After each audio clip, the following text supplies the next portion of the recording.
Are you tired of the same old sports media? Are you tired of hot takes, arguments, and questions that are just completely off base? Luckily, we have something for you. Touchdowns and tangents of the people, for the people, by people who care about the culture and all its concise commentary.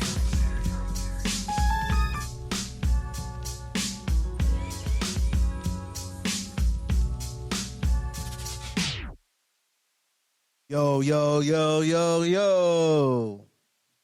What's up, good people? It's your Thursday night spot for NFL takes, topical tangents, concise commentary for the culture. I'm PD Camarillo, and he is Kenneth Frank James, Negropolis Berry. Wait, what? Wait, what? Negropolis. Can I even say that? No, you can't. You can't say it. It's not even a word. I just made it up. Felt like making it up. We're in episode 299, bro. We have done this. We have done this program. We have done this extension of our lives 299 times. We have done this. Technically, we've done it about 315, but we don't count all those as episodes. But like 299. Next week is the 300th episode, bro. We've been doing this for 6 years. Technically, like, since 2014, so 8. Damn. 8 years. Flies, huh? Your hairline still ain't shit, but, like, time flies. You can digest milk better. I mean, you still have, like, white girl drink preferences. I mean, order one pumpkin spice Oreo. You ordered two. And you gave it to your brother. You ordered two. Yeah, one was for my brother. I always make sure he eats when I eat. You gave him a white girl drink order. He liked it. He's a kid. His palate is still developing. He enjoyed it. Okay, I'm pretty sure you like bologna sandwiches when you were a fucking kid. But now that you're older, you know better. I never liked bologna sandwiches. Okay, that's my point. Some could be good when you're a kid and you grow up and realize that was bullshit. Like Almond Joys. They're utter trash. Nah, fuck you. Almond Joys are fucking garbage. I've grown into Almond Joys. I will throw it off. I will throw an Almond Joy. You're a musty-ass Taurus. My mom likes no comment, bro. Let's not make any musty jokes this week. Why do Tauruses... Let's stray away from the musty jokes this week. It's because my hoodie was a little musty. You're telling on yourself. It was the hoodie. Yeah. I wore it overnight. I wore it on an overnight shift. I don't know, man. This topic is making me uncomfortable because, like... You're normally the musty one? Yeah. And now that, like, I've totally taken all the poison out of the arrow, you can't make fun of me for having a slightly musty jacket when I had a 10 to 6 a.m. shift today? No, it's more of just, like... I feel bad because this isn't, like, a regular occurrence for you. This never happens? So I feel like... I feel bad. It was. I feel like something broke down in your life. And this is how we got here. Like, God damn. I'm like. That's why I try to tell you comfortably in man to man in silence, and I didn't even put you on blast. Like, put myself on blast. I really was just I had to address it, but I was trying to be. Sensitive about that showed growth. I respect that, especially from you, because ever since Mancini left, you've been acting real fucking kind of emotional. Shout out to Ryan Mancini. He moved to Boston and left his friends and didn't say goodbye to us, even though he had like a month to hang out with us, and like waited till I got COVID. Like, oh, you got COVID? Oh, okay, that's a perfect excuse to tap out. Read option. Like, we could have went to Northridge. We would have met you halfway, Mancini. Hell, we would have met you in like what's halfway between Santa Clarita 6-9 right now. Broncos and Colts. The fourth quarter with 3 minutes left. Yeah, disgusting football. All I know is this: the Broncos suck. The Broncos suck heavy. I'm about to be texting my friend, trolling him the whole show because he's a Broncos fan. I purposely didn't text him the whole game, and then when Josh Jacobs scored that last touchdown, I was like, Raiders, you bitch. He was like, how dare you? Fucking don't say anything the whole game, and then you want to fucking pull up the last 30 seconds of the game and say something. I was like, yeah. because that's all Broncos fans deserve. You just get 30 seconds of infamy, and that's it. Even though I wish KJ Hamler was on the Raiders because, you know, he's an actual deep threat. Is he still? Yeah. Post, like, 2 different leg injuries? And his grandma died. He was going through some shit. But, yeah, he's back now. By the way, shout out to Dewan B of Hotepish. He shouted me out in the chat room. He was like, I love seeing young black man out here winning. Like, I met Dewan, like, when I was taking Uber to CSUN my last semester in college, and we started talking. He's like, yeah, I was in the communications department. I dealt with the journalism department, and I was just like unloading on all the shit I was going through with the Sundial, or what I went through with the Sundial, and just the CSUN experience in itself. And we both laughed, and he's giving me some really good advice. And it was a trip. Like, you have a one-off conversation with somebody, you think you never see him again, and then it turns out like he was doing comedy, and now he's on Craig Facts, doing a bunch of stuff. He has all the shit that he's doing going on, and, you know, like an OG straight up, you know, he shouted me out in the chat. He was like, man, I'm happy, like, you doing your thing, NFL Network, you know, keep grinding. It's good to see. Like, I remember when you were on your way to work or on your way to class, you know, just trying to, like, grind it out that last semester of college, and to see, like, 6 years later, you know, you're doing it. Or actually, no, 3 years later, because that was 2019. But yeah, it's crazy. Like, you know, you never know. There's a lot of, like, former matadors out here in these streets. One thing I'm learning, like, working in media, like, when I was at the USC game, and, like, the person sitting next to me went to CSUN, we were like, oh, for real? You remember such and such? Yeah. Were you there when Theus? Nah, I was there when he was like, I was there before Theus got there. And it's funny to sit back and, like, have those conversations about, you know, your school and what it was like. And yeah, anyway, that was just a random thing I had on my mind. You know, let's talk about it. I just had that on my head. Let's talk about it. But shout out to everybody out there living their dreams and shit. All right, man. And the Broncos suck, so, you know, I figured that was more uplifting than to talk about the sorry ass Colts and the sorry ass Broncos. So I know, Kenny, you want to talk about just overall the status of the league. Who's really good right now, and who's really bad right now? The Eagles are clearly the best team in the league, as I predicted after what they did in the draft. By the way, I think they have like the 3rd overall pick as it states right now, or the 5th overall pick. They still got 2 first-rounders. From Washington, or they traded with the Saints too. Remember, they swapped picks with the Saints. They traded out because they had 3 first-round picks, and they traded one away for next season. So they have 2 first-round picks, I think. Also have Jordan Davis. So, and they have James Bradbury and fucking Darius Slay, and their defense is killing it with turnovers and interceptions and sacks. And Miles Sanders just went off for like 126 yards. He was on my bench, unfortunately. Plot twist, I lost to Pete in fantasy football, but we'll get to that later. Yeah. That makes you feel good about yourself? Yeah, okay. Yeah, you did lose. In a league where everybody auto-drafted because we all forgot the day of the fucking draft. Or at least me and you did. I totally fell asleep. I forgot I was supposed to draft that day. All I know is I'm 4-0 in that league. How are you 4-0 in that league? I'm telling you, I'm 4-0. I'm 3-1, right? Yeah, that was for first place. I would try us for first place. I didn't get my ass whooped. It was more like just everybody on my team. You lost more than one score. That's an ass whooping in fantasy. I lost one game in one of my leagues by a fucking 85th of a point. I was sick because they called back that Kittle touchdown. I was like, fuck. You couldn't drag that toe, could you, Kittle? Kittle's been ass. I have Kittle and Darren Waller in one league. Well, I'm glad I put Cortland Sutton on the bench in one of my leagues. He ain't doing shit. I put Latavius Murray in my league and forgot to take him out. I'm so mad at myself. Well, I had Naeem Hines, so he ain't doing shit either. So it's like, I might go. I'm 4-0 in that league. But yeah, for me, when I look at the best teams right now in the league, it's the Eagles and everybody else.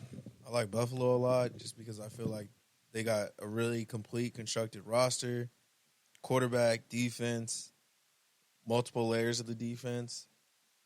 They did lose though this season, so they're not undefeated. Who was the other team I was saying? I forgot. Hold on. But yeah, my whole thing with the Eagles is like their biggest victory is basically the Vikings, which nobody really thought was going to be a good team. Other than that, they beat the Lions. Vikings are 3-1. I know, but nobody thought they were going to be a good team. The Packers are also 3-1, and the Vikings beat the Packers. But yeah, so the Eagles, they beat the Jaguars by 8 points. They beat the Lions by 3 in a close game. And then they clapped up the Vikings by 3 scores, 2.5 scores. And then clapped up the Commanders. So they have an easy schedule going through. I think the next biggest test for them is the Packers Thanksgiving week. Other than that, they have the Cardinals coming up this week. They got the Cowboys coming up the following week. The Steelers. I think those 3 games will be competitive, but they should win. And then they got the Texans and the Commanders, so eases up a little bit. The Colts, they're not looking like much. So, yeah, I mean, they could easily go into that Packers game undefeated at 10-0. But am I still looking at them as a great team? I don't know, because I think if Green Bay can get their shit together, Tampa Bay can get their shit together, I mean, at least on paper, they should be better. Right? Tom Brady got a bunch of shit going on outside of football. We'll get to later. But Comes yeah. sad to see. The Chiefs are the Chiefs. You know, I thought they were going to take a bigger step back this year. Still at the top of the AFC. But I'm not as scared of them as I have in the past years since Tyreek Hill. Defense is what the defense always was. Bends a lot. Sometimes doesn't break. But outside of that, man, I think for me, the best team right now is the Bills.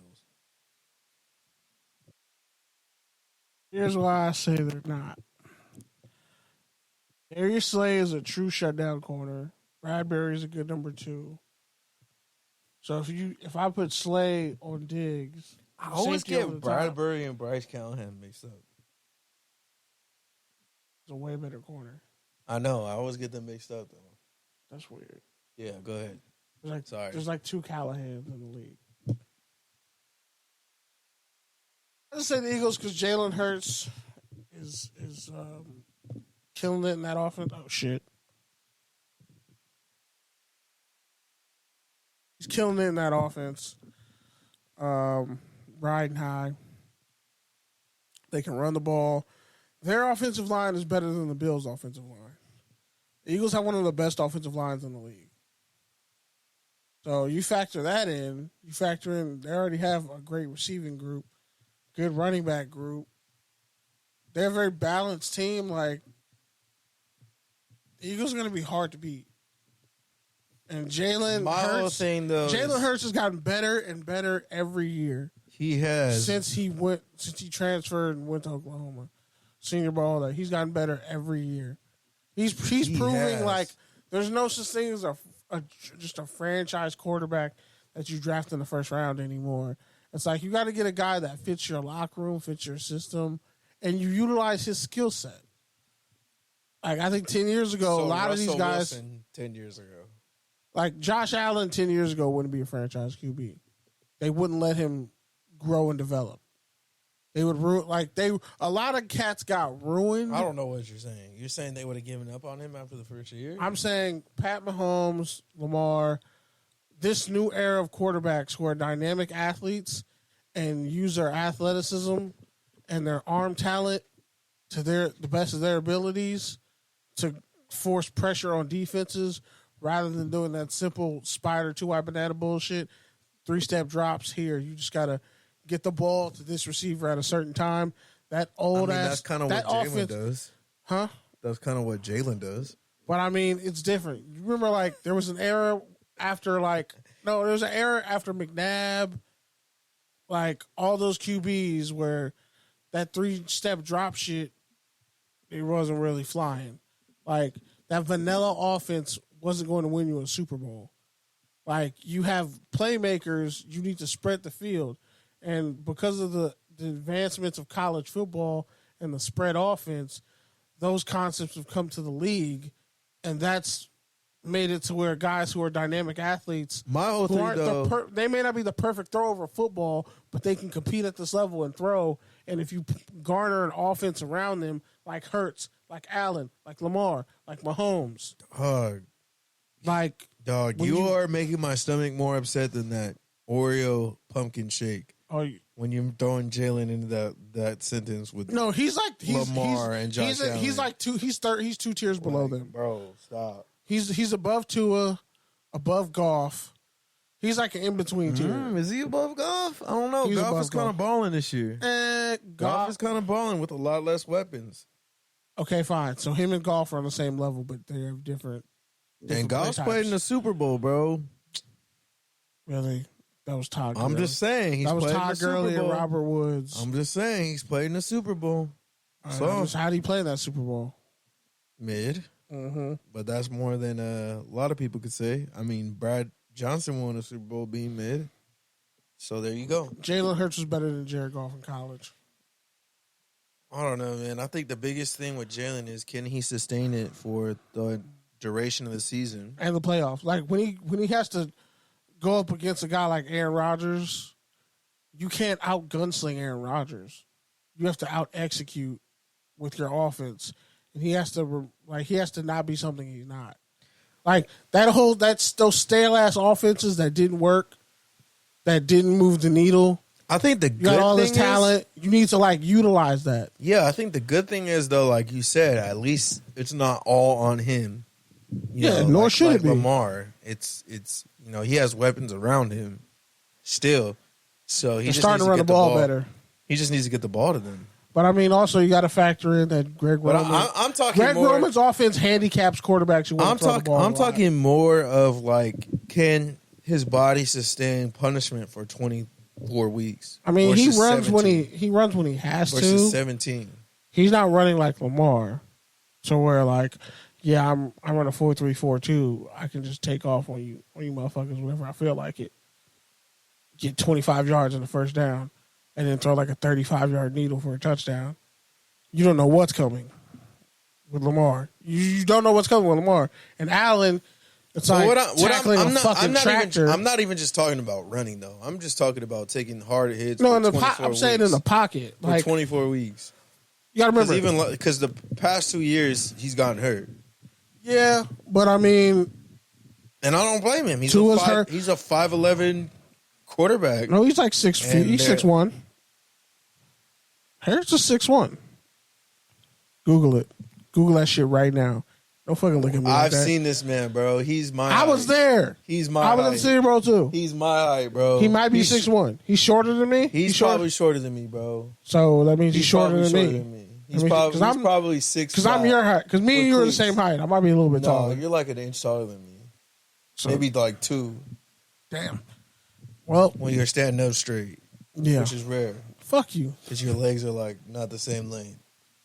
That's not funny, and they are the same length. I don't know, man. Sometimes you be walking around here like Andrew Bynum. Nah, I'm knock-kneed. I'm knock-kneed because the stupid-ass doctor put me in a leg cast. Man, Laker fans, you got to stop going on Andrew Bynum, bro. Honestly, I wish they would just tank this whole fucking season for that 7'4" kid. Because y'all picked up some terrible 99-cent store ingredients. His knees are fucked up. That's why Biden didn't work out. And somehow turned it into a gourmet meal. And then y'all still petty and go look back on it like, fuck Andrew Bynum. Like, nah, fuck you. Yeah, because he got in shape at one point. Yeah, he was, man. He was 17 years old. He only played like 10 games in high school. Yeah, like the fact that he was even in that position is wild. But, yeah, they got 2 championships out of it. So what more could you want? And on top of that, like... Yeah, sorry for the tangent. Be madder at Jordan Farmar. He didn't do shit. Be madder at Luke Walton for stealing money. He didn't do shit. Be mad that you didn't keep Devin George around longer. Be mad you didn't keep Kareem Rush around longer. I think all them cats got a bag, though. Kareem Rush definitely got a bag somewhere else. All right, so what else we got to talk about? Quick good news. John Mann's family donated $30 million. Whoa. Towards never mind. I didn't put that in college football news. Never mind. Towards a new football facility at his alma mater, Cal Poly. Mann grew up in Daly City, ended up going to SLO, played O-line, D-line, was a standout, drafted by the Eagles, a team he later went on to beat in the Super Bowl. But yeah, shout out to Mann's family. I think they're going to name it after him as well. So, I mean, they've always kind of had like a low-key program, but I think this will help them elevate a little bit. They're D3, right? These are D2. D2. So there you go. Sleeping Giant. So, I think it's not Cal Poly St. Louis Obispo. I think it's just Cal Poly. Yeah, it's Cal Poly, but it's in SLO. They used to call it St. Louis Obispo. Now they just go by Cal Poly. Yeah, now they just go by Cal Poly, but it's in SLO. But there's also a Cal Poly in Humboldt and a Cal Poly in Pomona. But neither of them have football. Yep. Humboldt used to have football, but they got Humboldt used to have football, too. We covered that story, by the way. But that was when they were Humboldt State. Yeah. Before they were Cal Poly. Shout out to Alex. What's that? Did he retire or he's still in the league? Alex Kappa? Yeah, he's still in the league, right? Yeah, he plays for the Bengals. Yeah, there we go. Shout out to Alex Kappa. All right. Who sucks this year? The Raiders. And honestly, the Rams. The Rams suck. I want to say that the Raiders suck. I think they're mid. Rams suck. I mean, no. I don't think the Rams suck either. I think they're mid. I think the Steelers Rams suck because the Steelers suck. No, I think they'll be better with Kenny Pickett. The Colts are ass.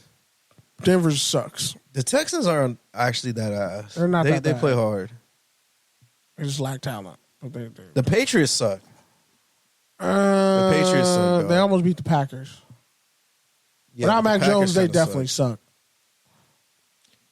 Commanders suck. We already knew that. Of course, Carson wins. Lions aren't that bad. Lions just Jeff Okudah's playing the best ball of his life.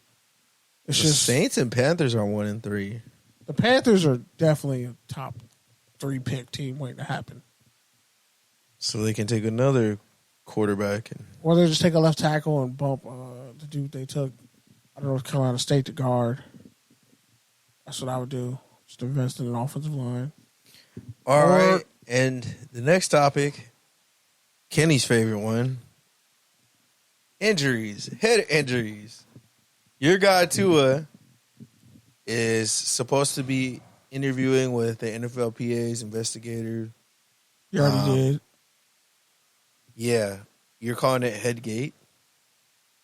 But the NFLPA pretty much fired the head doctor who cleared him. Which kind of feels like a scapegoat, but okay. Because he shouldn't have played after that first concussion. And they actually had the audacity to say he had a back injury. Like we're stupid. Well, I think the whole thing is, even if he had that back injury, like, that's worse to me. Like, the fact that he just took a hit like that and his whole entire equilibrium rattled, like, that to me is even worse than a concussion. Because he got fucked up. But he's also kind of brittle. He took hits at Alabama. It was kind of brittle. Let's be honest. And then not the strongest arm. And honestly, there's been a trend with Polynesian quarterbacks they've been kind of brittle. Mariota's been kind of brittle. Dylan Gabriel looks like he might be kind of brittle. The way Oklahoma got clapped. Tua. Who else is Polynesian that's come out?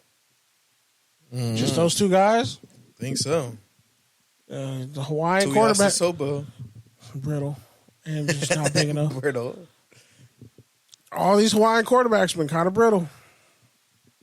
And on the other side, you have Joe Burrow, who came out this week and said, and he's admitted that he's experienced memory loss in the middle of games. He's blacked out in the middle of games.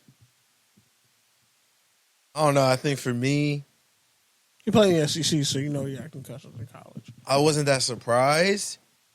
I think the surprising thing is that he's just like so nonchalantly is talking about it. Like, Yeah. it's hard for me because like Concussions are like hamstring injuries. People don't really talk about how much they fuck their hamstrings up. People don't talk how much their head hurts. Or even if your head doesn't hurt, you just feel disoriented and you don't know why. no. So my whole thing on it is this, right? Like, we know now concussions are a bad thing, especially multiple of them. They add up, lead to a number of things, including CTE. Chris Nowinski was like, if Tua dies, they need to be charged with murder. I'm just like, well, he was a former wrestler for WWE. He had to retire because of concussions and almost killed him. And he's like, because when Tua hit the ground and his fingers crossed up like that, I was like, oh shit, he's having a seizure. That's not good at all. That's a bad neurological sign. Yeah. So, but what I'm saying is this: is like, I don't know if there's a way to do it. I don't know if there's a way to not come off like an asshole by saying this. Like, I want to acknowledge the fact that, like, we live in a different time and we do better now and we have concussion protocol and we try to sit players out. And now players are missing 1 week, 2 weeks, 3 weeks with concussions. Underwear fro. With that, though, like, I also want to give credit and pay homage to the players who did play through that shit for decades. Like, when I thought about Andre James missing 2 games with the Raiders, and then I thought about Steve Wisniewski, who played, like, literally 10 years straight, never missed a start, and it cost him. It cost him his family. It cost him, like, literally all his limbs. Like, he had a hard life after football. So it's like, how do you balance the fact that we know better now, but also pay respect to the people who paid the ultimate cost and sacrifice? Well, by making sure teams don't pressure guys to be back out there. Like, you have to treat people like human beings. If that was your mother, if that was your family member, would you? But that's what I'm saying. So in Burrow's case, it's like, I don't want to big up him for playing through that. I mean, cats play with all because types we of know injuries. better now. But at the same time, it's like, we also shouldn't. I don't know. Like, should we look down at that? Like, should we big up him? Like, no. how do we process respect that? people for their sacrifices. You show respect for the sacrifices that they made. But that's what I'm saying with Burrow. But with Burrow saying that, it's like, okay, I respect that you did that, but you shouldn't do that because your career, you have way more of your career ahead of you than behind you. So, like, somebody should be like, bro, you can't be doing that shit.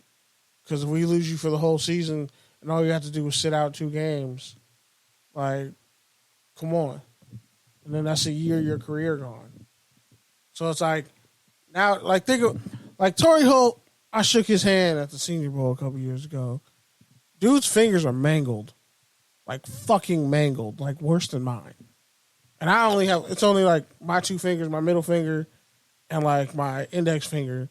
And one of them's, like, awkwardly bent because I tackled somebody or I was blocking somebody in high school. It was, like, my first ever game. Like, it was a scrimmage against Compton. And I didn't realize it, so after it happened, that, like, I went down, blocked somebody. And when I drove to the ground, I heard a pop. I didn't know what it was. I pretty much, like, fucking snapped my finger off its axis a little bit. So it's like, I've just lived with fucked up fingers for most of my life. since high school. Like, Pete, look at my fingers. You see them? The rest of my hand. You see that shit? See how it's not normal that it's inverted like that? Yeah. Imagine now, people have worse than that. Like, worse than that. Bro, go look at Isaiah Thomas's hands. Go look at Chris Paul's hands, bro. Go look at some of these NBA players and NFL players' feet. Their toes. Deion Sanders almost lost his fucking leg. He got whole toes missing. His foot turned black.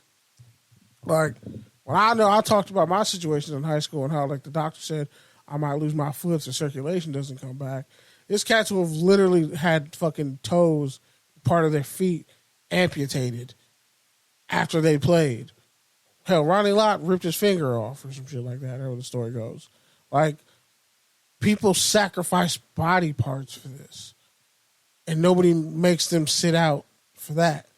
But now we're in a time where, like, if you're going to say you want to preserve the integrity of the game, you got to preserve the people playing it, too. And some people want to continue with that, and some people don't. And they push back. But me personally, I would have my own doctor at all times. I would never just go with the team doctor says. Because the team doctors are pressured by the owner to clear cats. Like, that's just the truth. In every sport, almost. Like, it's not just the NFL. You need a second opinion. For your own, like, imagine if boxers had more second opinions. Imagine all the boxers who wouldn't have CTE or concussions or fucking brain, just all types of fucked up syndromes with their brain. If they had got second and third opinions, and were like, I'm glad Deontay Wilder took time off after that last fight with Tyson Fury, because he had taken a lot of damage to his head. Like, he had taken a lot of damage to his body. And your body needs time to heal when you do aggressive stuff like that. So if you don't take time off to heal, shit. Like Eli Manning when he was throwing at Penn State under that fake name.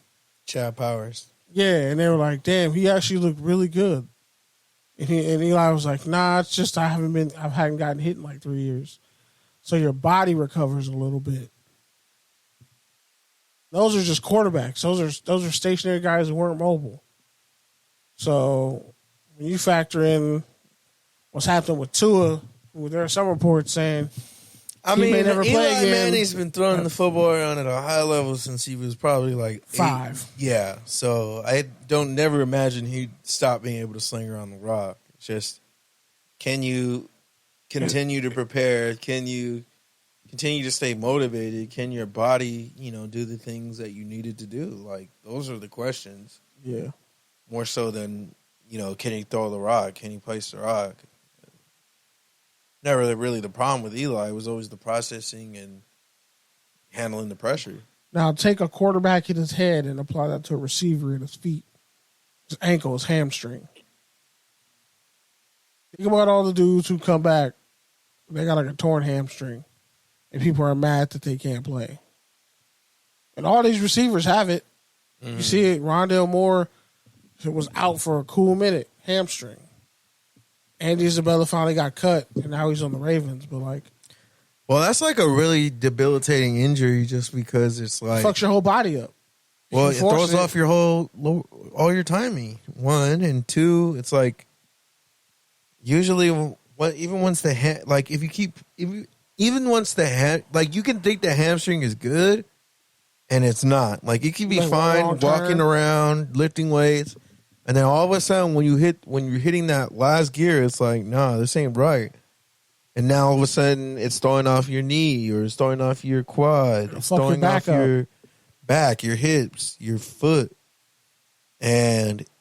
That's really what the most frustrating thing with the hamstring is, and it's all the easiest way to get better is just rest, and it's like you don't have that time during the season. And soft tissue injuries are the hardest injuries to come back from. Exactly. Like If I had just only broke my ankle in high school, the only way to do the been, soft tissue is the rest. That's the only way it heals. Yeah, like if I had only just broken my ankle in high school, just flat out broke my ankle, I'd been way better off. But I broke my foot and fractured fractured my shit, bunch of torn ligaments, and the torn ligaments was the worst part because that shit took forever to heal. My Achilles tendon was partially torn, and I didn't know it. But it healed on its own. Bro, you don't always have to talk about yourself.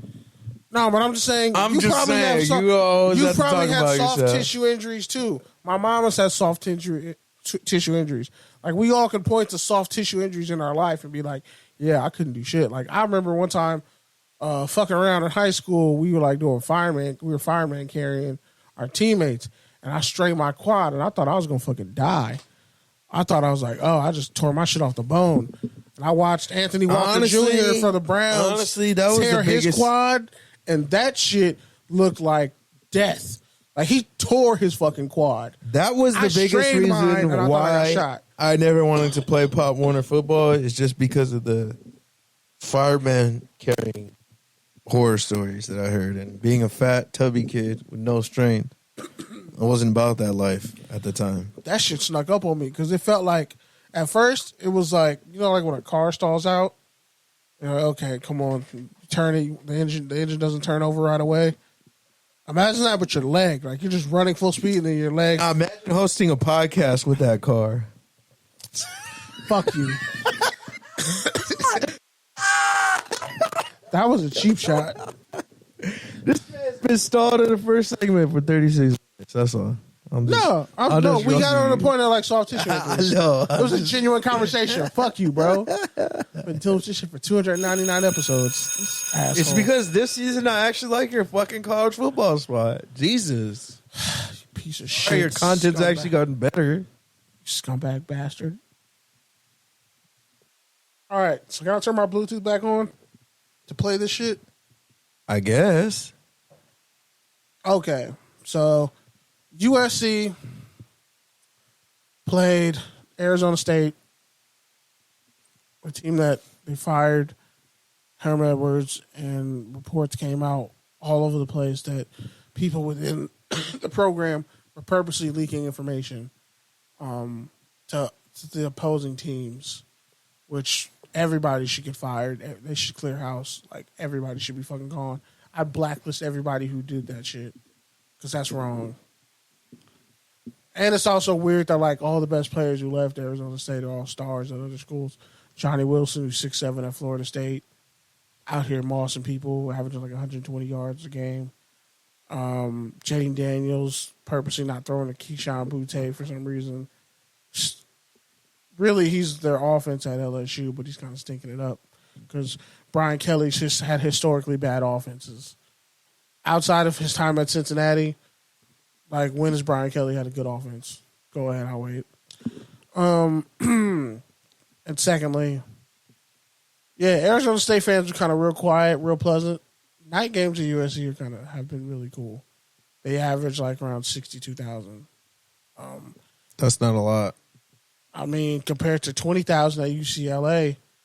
Just saying, that's still only 60% capacity. I mean, shit, it's cold. It's shit going on a Saturday night, bro.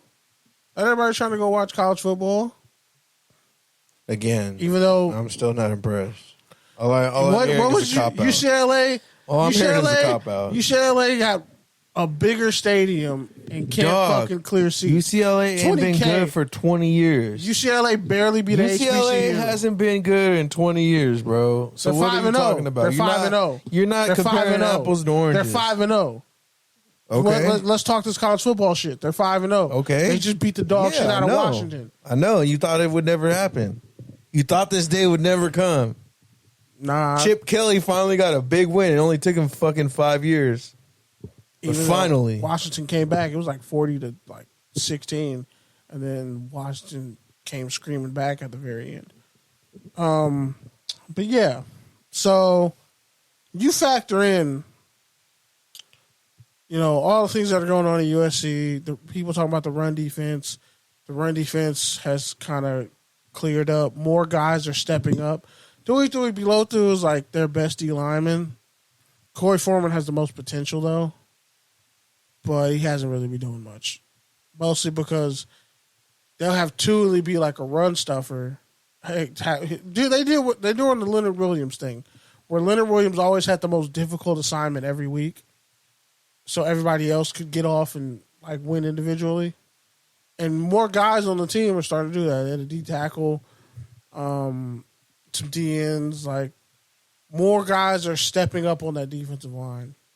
The linebacker unit has pretty much been solid all year. Goforth, Eric Gentry, who's 6'6", probably 6'7", as a middle linebacker is fucking ridiculous. Like the dude looks like a wide receiver, and he's rangy and athletic. Like, and he's only a sophomore. I think he's either a sophomore or redshirt freshman. But it makes no sense. Kid can ball, and then you got the senior Shane Lee. Now, they beat Arizona State pretty handedly.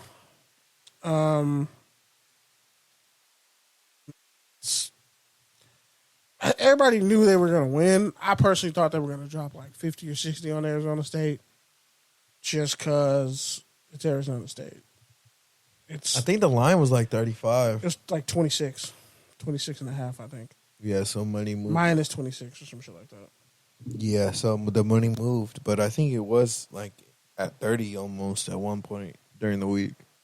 And they won 42-25. So they didn't cover. They didn't cover. Late touchdown by Arizona State. Sorry about that. I had to cough and yawn at the same time. Weird. But yeah, they almost had 500 yards total offense again.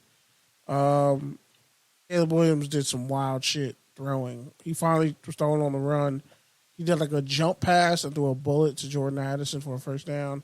A 92-yard touchdown pass to Mario Williams got called back for holding. That pissed the whole crowd off. Former All-American Sam Baker ran him out the tunnel. Former first-round pick for the Atlanta Falcons. I think they had like 200 yards rushing again. It's sorry. Can you play your sounds already so you can cough comfortably? It's like a weird cough because it's kind of hot in here. It's a dry heat. That's why I'm coughing. That sounds like a COVID cough. It's definitely not. Bitch, I've never had COVID. Yeah, so if anything, that means you could get it. Yeah, because you had COVID, you asshole. All right, so I'm not contagious. All right, sure. So I'll give you the option. I can play the coach's Just answer. play the sound. Play something. All right, I have to hear you scramble and cough. All right, cool. I'm gonna play. Shit. I'm gonna go get my shake. This is bullshit. I'm gonna play tight end Malcolm Epps. He caught a touchdown 2 weeks ago against Fresno State. He had an interception and he caught a touchdown. So I was like, well, the Hornick Award, you're technically eligible for that. Go ahead. Son of a bitch.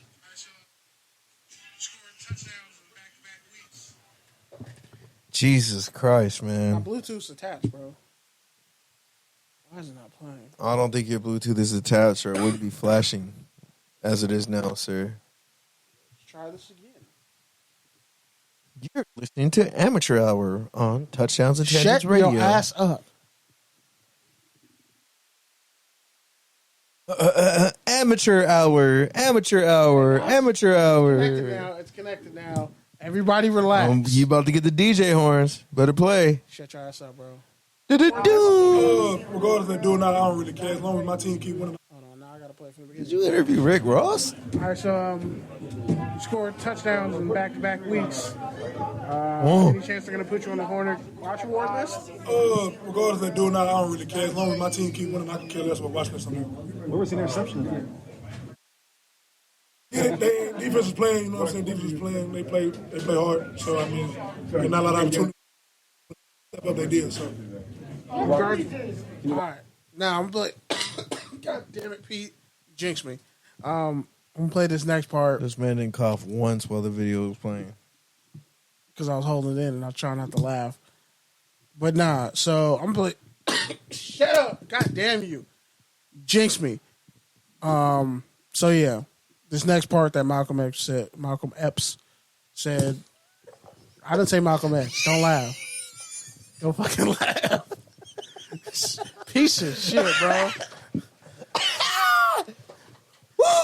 Malcolm Epps. Man, open the door. It's fucking hot in here, bro. God damn. Don't blame your lack of hydration on the I definitely need some studio. water because I got a dry throat right You're now. not even sweating, but you look hot. That's how I know you're dehydrated. I need water. Fuck. All right, play some. I'm gonna play this next part that he said.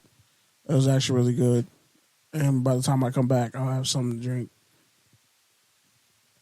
Not back in time. I'm gonna move on. So I did not take it from you. Stop.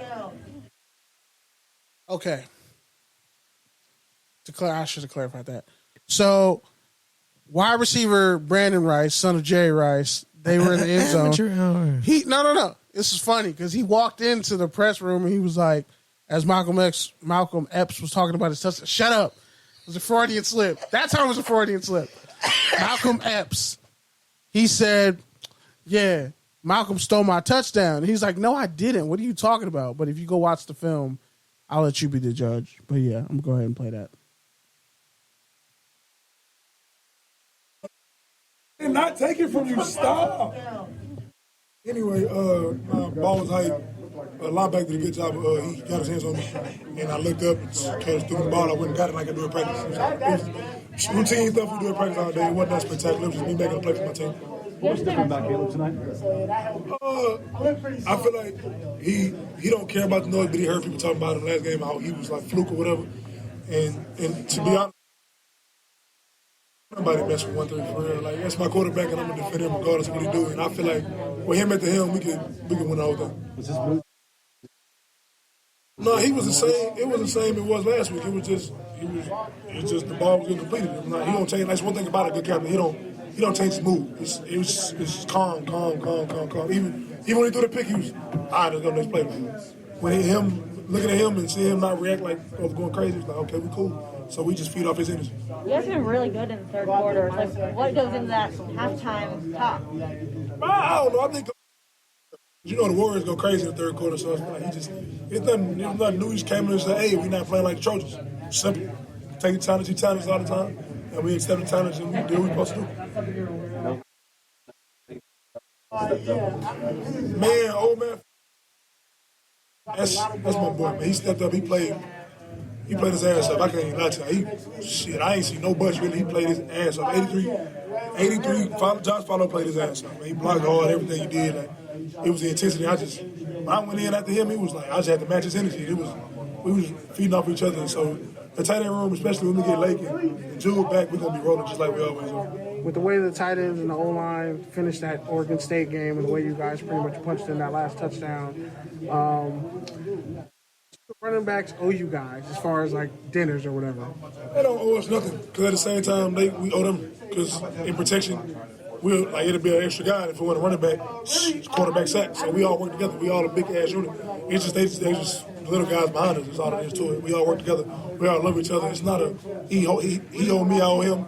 It's as long as we win, we good. Like even when we losing, we good. We bring each other along and just it's a family. That's all it is to it. What was better for you guys, like dominating in the run game or lighting them up with touchdown passes? Regardless of what we do, like we talk about all the time, like one game it could be Travis and Austin for 100 each, or it could be Caleb throwing 500. You know what I'm saying? So it's not you can't just key on one thing with us because anybody can snap and get the moments. So it's like, we still got guys on the bench people don't even know about. So it's just when we really get the rolling, y'all, it's gonna be a sight to see. You guys are 5-0 now. What?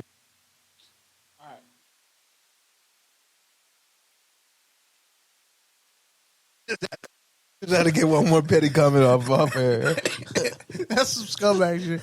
Yo, journalism beef is like real. Like journalism beef is almost as bad as drug dealer beef, and it's more dangerous than rapper beef because we can't even talk about the journalists we don't like.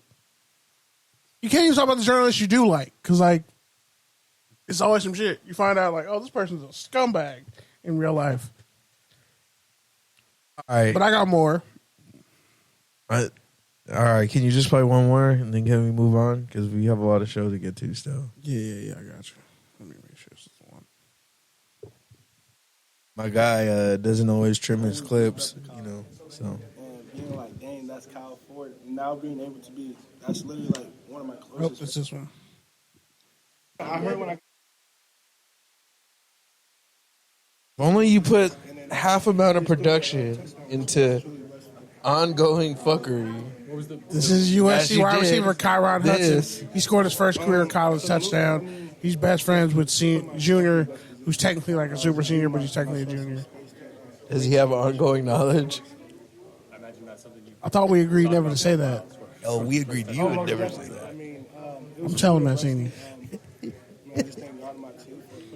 Then Kyron Hudson, wide receiver, caught a touchdown. Caleb just throwing a great ball. I'm just trying to execute and make everyone look good. So I'm just trying to do my job every day. Do you feel the need to kind of step up and throw by him out? I pray that he gets better and just the role that coach put me in and just to execute.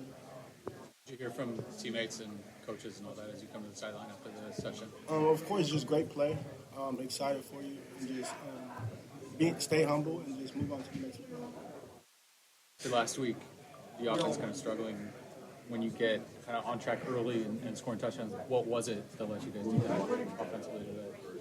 Just staying in the moment, executing, having confidence in each other, and just playing hard. I mean, Coach Riley kept saying, play hard, have this right energy, right mindset, play physical, and that's what we did. Can you walk us through your point of view of that onside kick? It was definitely a play that I should have grabbed. It's definitely a learning experience, and when it happens, I'm ready for it. At this point, what's the mantra for the receiver group throughout practice and just going in every game? Just play physical, hard, be confident. Just going out there and just be ready to make the play. You know what I mean? Coach Simmons strives for us to be physical and to know our assignment and do it at our best.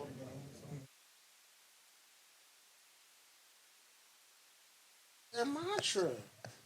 Everybody got a mantra. You just want to know what it is. That mantra's going in the title somehow this week. That's the tip. Pause. All right. I didn't even get to play the Fresno State stuff because someone had COVID, so I couldn't be here last week. Yeah, it's not my fault. You couldn't figure out how to play it. I should have sent it to you. I should have sent it. You couldn't figure out how to play audio through Google Meet, so don't blame that on me. That's your fault. I could have played one of them. Yeah, that's all all your fault. I could play one right now. Moving on. Go for it. Your Kansas Jayhawks are 5-0 and ranked for the first time since 2009. That's wild. Jalen Daniels is a Heisman contender, former Lawndale High School legend, you could say, because he was the quarterback that helped lead them to a state championship. Ironically, Coach Clark is actually the only black high school football coach in California history to win a state title. I didn't know that. Crenshaw, everybody's like, this dude told me, he was like, Sarah? I was like, no, Sarah has a white head coach. Yeah, they've always had a white They just have a team full of black dudes. And then what about Polly? Nope, they had a white coach too. Or I think he was Latino. I forget. Yeah, all those coaches have been white. They just had black players. LSL, white coach. Modern Day, white coach. Corona Centennial. You not say more? But yeah. And then Crenshaw's head coach made it with the Anthony Thomas, but they lost in the state title game. But Lawndale, they're the only black man to win a CIF state championship in California history. And there are no black coaches in the OC, by the way. Just to point that out. Not one black head coach. But yeah. So Kansas played a very sloppy game against Iowa State. Iowa State's kicker missed a shit ton of field goals. Iowa State's head coach got to be sick. He's like, I went from getting robbed of a Big 12 championship against Oklahoma to fucking not being able to beat Kansas because my kicker missed 17 field goals. So now they play TCU, who's also ranked because TCU beat Oklahoma 55. It's like 24. And I'm not going to lie. You said that wasn't going to happen. Yeah, I wasn't expecting that. Did call Oklahoma losing to Kansas State. And Kansas State's been mobbing through people. So you got Kansas ranked and Kansas State ranked for the first time since I think 2009 or some bullshit like that. It might be 2005. It's been a long time since both the Kansas schools have been ranked. So you factor that in with TCU being ranked, and they're just a wild card, and they got this explosive offense. And I don't know if Kansas has enough to beat them, honestly. But college game day is going to be in Kansas. That was weird. Sorry. They're going to be in Kansas, and I don't know. I don't know, man. I don't know. I think Kansas beat Texas. So I feel like if you can beat Texas, you should be able to beat TCU. And then Oklahoma and Texas play each other in the Red River rivalry this week. I don't really care who wins because they both suck. How about LSU, Tennessee? That seems like one of the big. That could be an upset. Hayden Hooker is a really good player, though. Virginia Tech transfer, settling at Tennessee. They got Brew McCoy over there, too. The former USC. And if UCLA beats Utah, are they legit this week? Yeah, if they beat them, they're legit. USC plays Washington State at 4:30 on Saturday. I'll be there. It should be fun. Won't be getting out at like 1. No.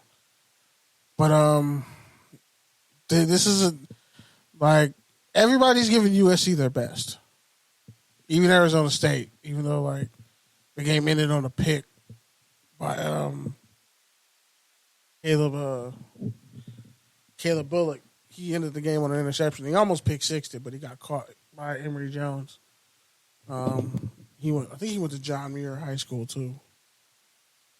He's talking about how like he ran track, so I'm surprised he got caught. But Emory Jones is pretty athletic, so just that. Arizona State's a scrappy team. They really are. I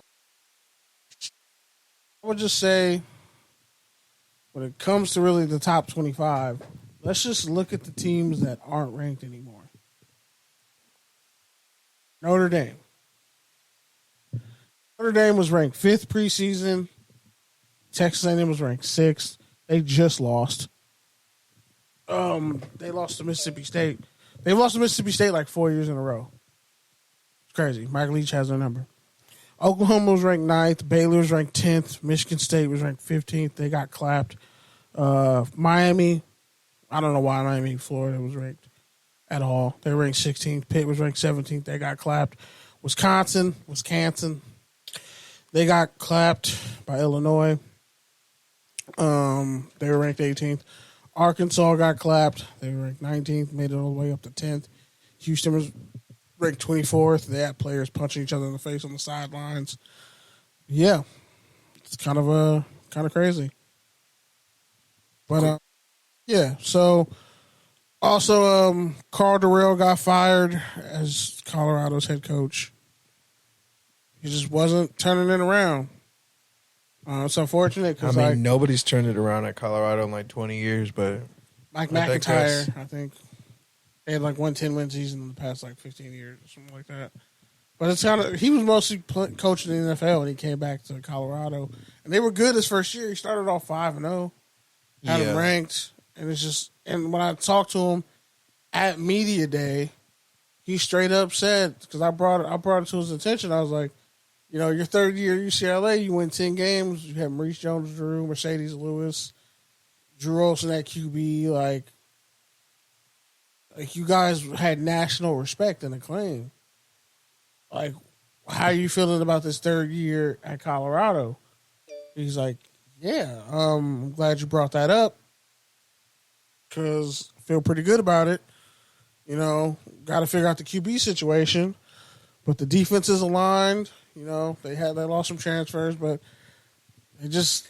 both these QBs are getting battered and beat up, and they just can't really get their rhythm. I think they didn't want to wait anymore. They didn't want to see Colorado lose anymore, so they fired him, and they fired Chris Wilson, the defensive coordinator. And so UTEP had the team that beat Boise State. The game they played, they had like a big man. I don't know if he was a nose tackle or not, but like he had 100-yard fumble recovery for a touchdown. So we stay in linemen who have 100-yard scores. Lastly, 2 Clemson players were named in a civil suit that injured a postal worker in 2021.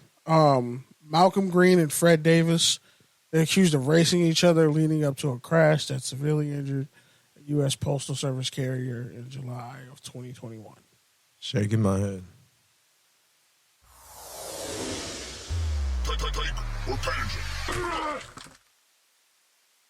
All right, man. Time for Take or Tangent. First up, we got the story of the week. It's been leading a lot of memes, a lot of jokes.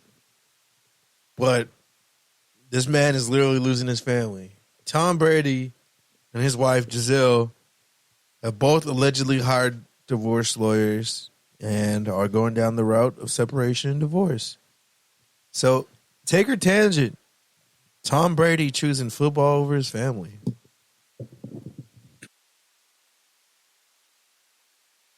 I'm going to go on a tangent. First off, why is it selfish for a man to want to live out his, like for a husband, like why is it selfish for him to want to live out his dream to the fullest?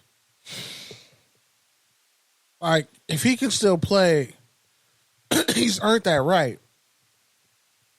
And his family should respect it. I mean, they're like, oh, we need you home more. Well, Giselle was the model. And let's be honest, she's gotten up there in age. She ain't getting, they push you out at a certain age when you're a model. So there's certain things. Zach Wilson won't care. Yeah, of course not. Of course he don't care. MILF Hunter. MILF God. And he does a really nice gritty. But the point is, this man is being, I'm just only going off the optics of, you're calling a man selfish for living out his dream and squeezing every last bit of it until he can't play anymore. So that's somehow he's selfish for that. But if the shoe was flipped, she's a career woman chasing her goals, she should be allowed to, and she was never home, all of a sudden, like, it would be looked at as like, nah, he needs to support her. If I can still be the best at what the fuck I do, no one has the right to make me quit. And it's not fair to make me quit. Could nobody make Kobe quit? He quit when he fucking felt it was time to go. And his body was like, nah, it's over. He probably could have kept playing another couple of years if he wanted to be a role player, but that's just not his mentality. That wasn't his mentality. Brady coming back, hey, sometimes when you're married that long, maybe, just maybe, you nag too much and he don't want to be there. Maybe, just maybe, he gave his kids everything his parents couldn't give him. And he even said it. He said, my fear is like, I'll never be as good a father as my dad was to me. But you know what? Your kids and your wife got to understand, I put you in like a God tier level of never failing in life with all my individual accomplishments. That's what's pushed his family forward. You can say, oh, she makes more money. She's a model, looks fade. He is a much better quarterback than she was a model. Let's just be real. How many models have come and gone since Giselle Bündchen was around? You feel what I'm saying? Like, it'd be different if it was like she's a Supreme Court justice and he's like a fucking attorney. Like, nah, she's a Supreme Court justice, bro. Like, she gonna rock that job forever. You gotta hold that and respect that. What I'm saying is, you should hold and respect that he's a Hall of Fame quarterback and there's no quarterback better than him, and he should get to retire when he feels like it. And like, yeah, his kids are growing up and all that, but it's like, so the man can't enjoy his life. So can I hop in here now? I just feel like, because when we think about divorce, most people always take the woman's side, and I'm just saying, in this particular instance, he is the greatest in the world at what he does. Obviously, his best days are past him. He wants to finish on his own terms. Let that man have that. Just let him have that. And it'll be over. And then if he like is a shitty father afterwards, then you know what? Yeah.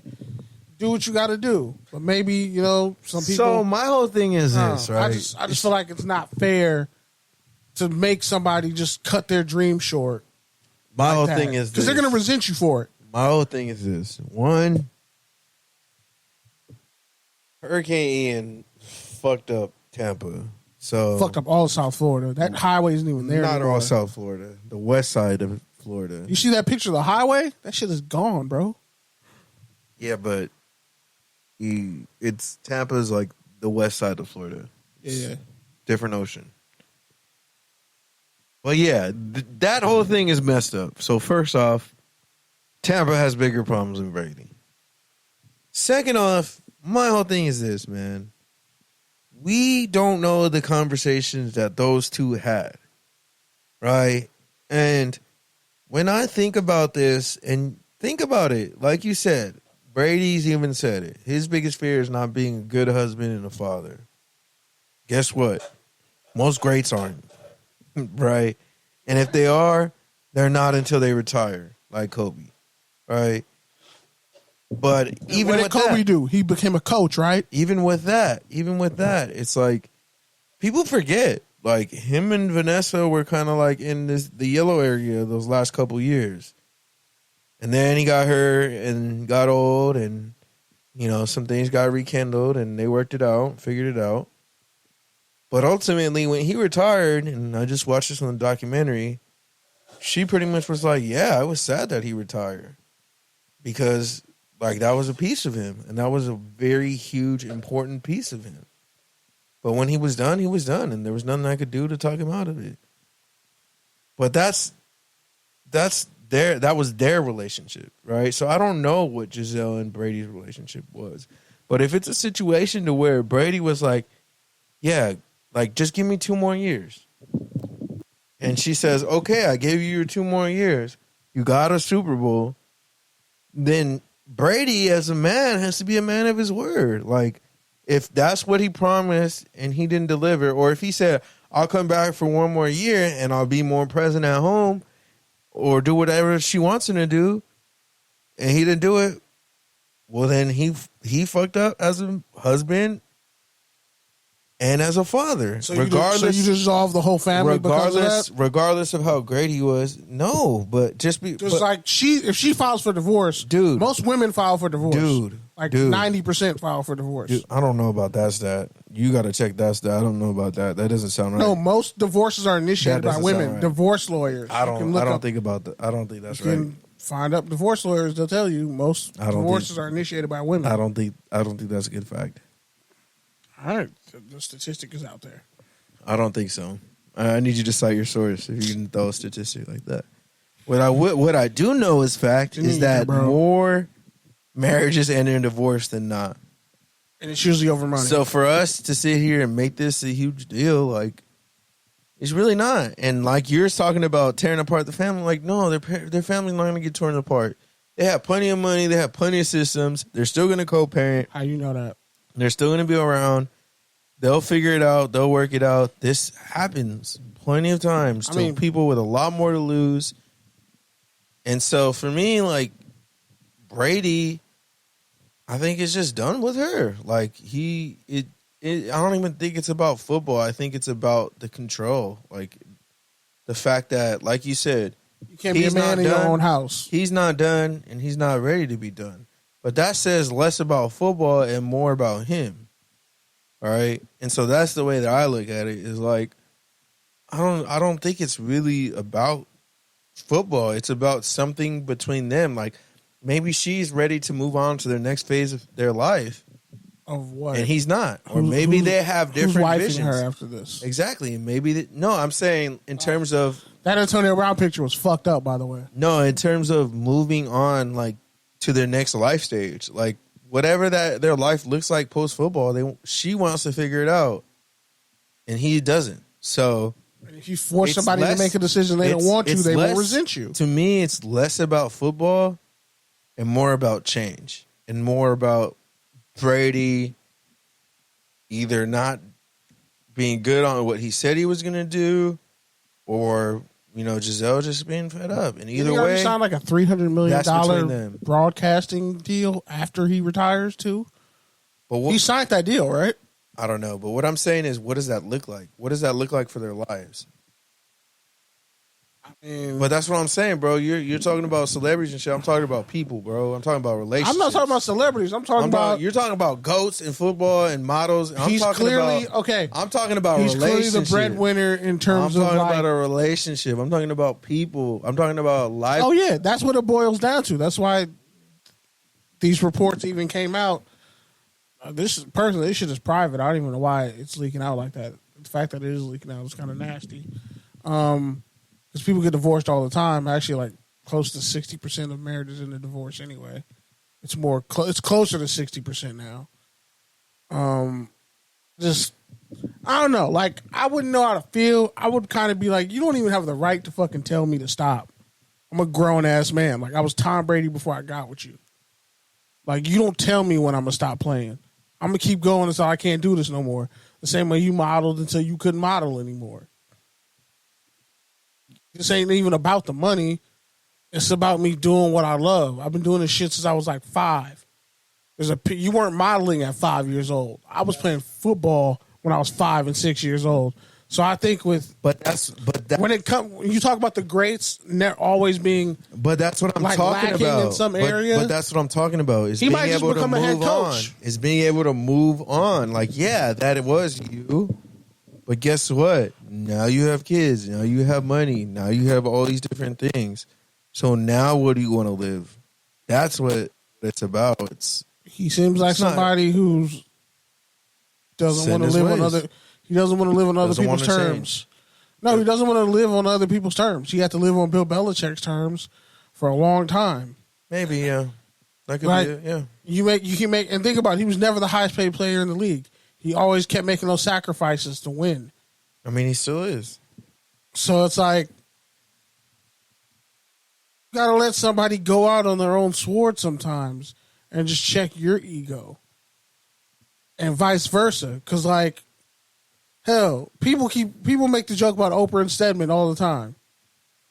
I'm pretty sure Stedman's somewhere chilling. Even if they're not together, even if they're not married, he's chilling in the background doing whatever.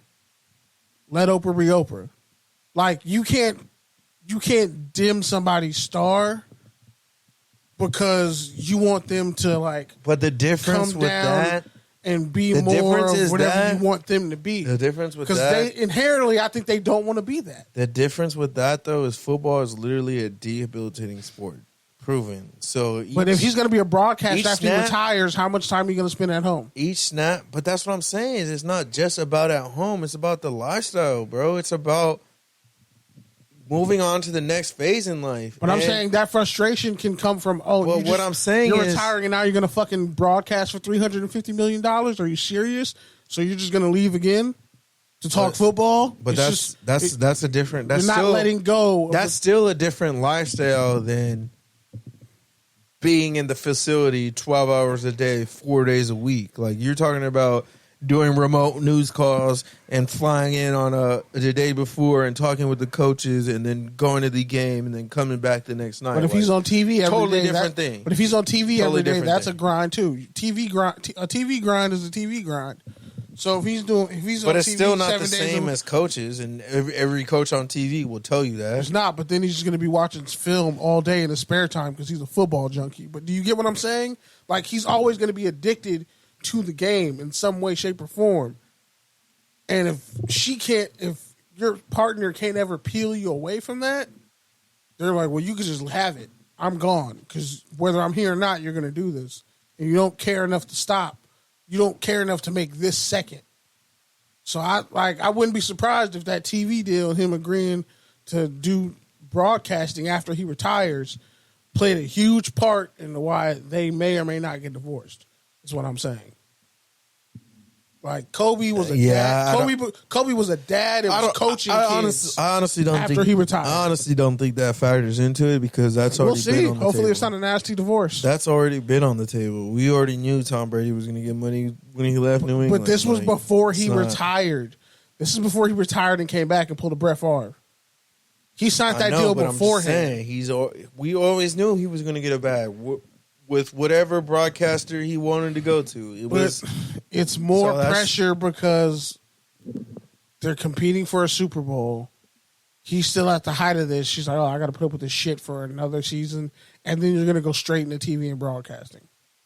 But that's what I'm saying is I don't even think it's that, man. I think it's more of just like whatever conversations they had between each other and the fact that the longer he plays, the harder their life is going to be and the harder the change is going to be. I wouldn't say harder. I would just say the next phase of your life is constantly being put off. You can't keep redshirting. You can only take so many hits.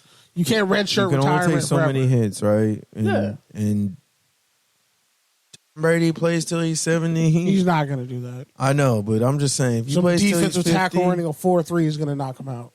Like, we don't want to be in a situation that where we have to take care of you. We've already been taking care of everything else while you've been living out this dream. Like, so, like some Ric Flair shit? Something like that. Even though this motherfucker got a heart when they were kids who were dying, this motherfucker got a heart so he can get back in the ring and do a shitty wrestling match. All right. Kids died so Ric Flair can get an extra fucking heart. Deion Sanders thinks his son is already the Heisman. Touchdown. Take or tangent, I'm sorry. Yeah. My take is, I'm sorry, but that's utter bullshit. First off, a regular Pac-12 team would probably wash all these HBCU teams. So with him putting up these he's stats, finally saying it. I've been saying it. It's kind of fucking useless. No, you haven't been saying that. I've been saying it. You have not been saying that, bro. You've not. I haven't vocalized it. No, I'm pretty sure I vocalized it on this podcast bro. when I was talking about it. No, you haven't. Pretty sure there's 299 episodes of me talking about this shit. Well, go ahead, continue. All right, cool. I'm going to continue. So, like, bro, you're playing tomato cans. Let's just be honest. And Jackson State is only this good because you got a bunch of fucking D1 bounce backs. Let's talk about it. How many former 4 and 5 stars you got on that team, bro? But y'all don't schedule Oregon State or fucking... You don't schedule no SEC teams. You don't schedule no...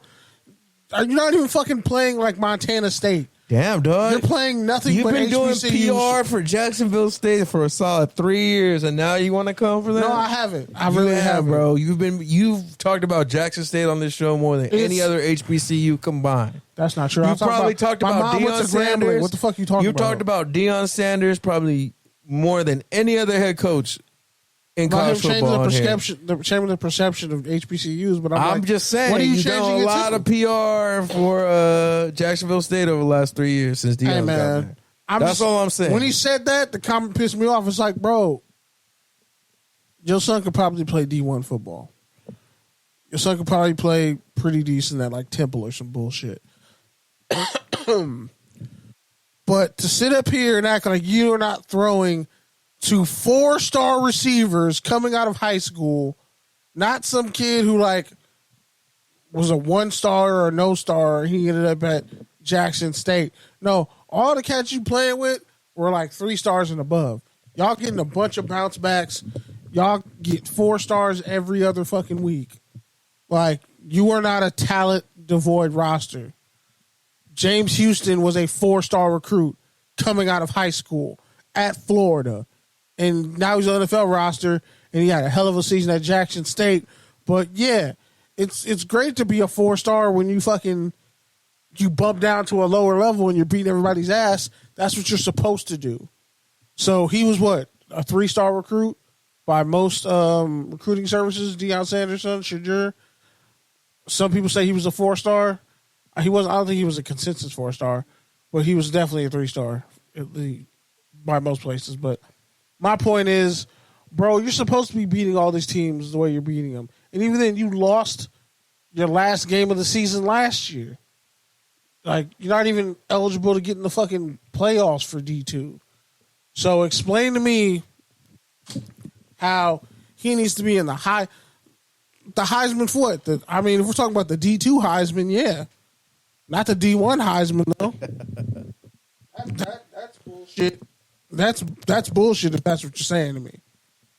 Who was the quarterback at the NFLPA game last year? Keel Glass. Yeah, the Keel Glass Award. He gets a Keel Glass Award. Yeah, he can get that. Alabama State, he can get the Keel Glass Award. The Martez Carter Offensive Player of the Year. Sure. But like, don't say he's a Heisman candidate, bro. That's disrespectful. Kansas would beat the dog shit out of Jackson State.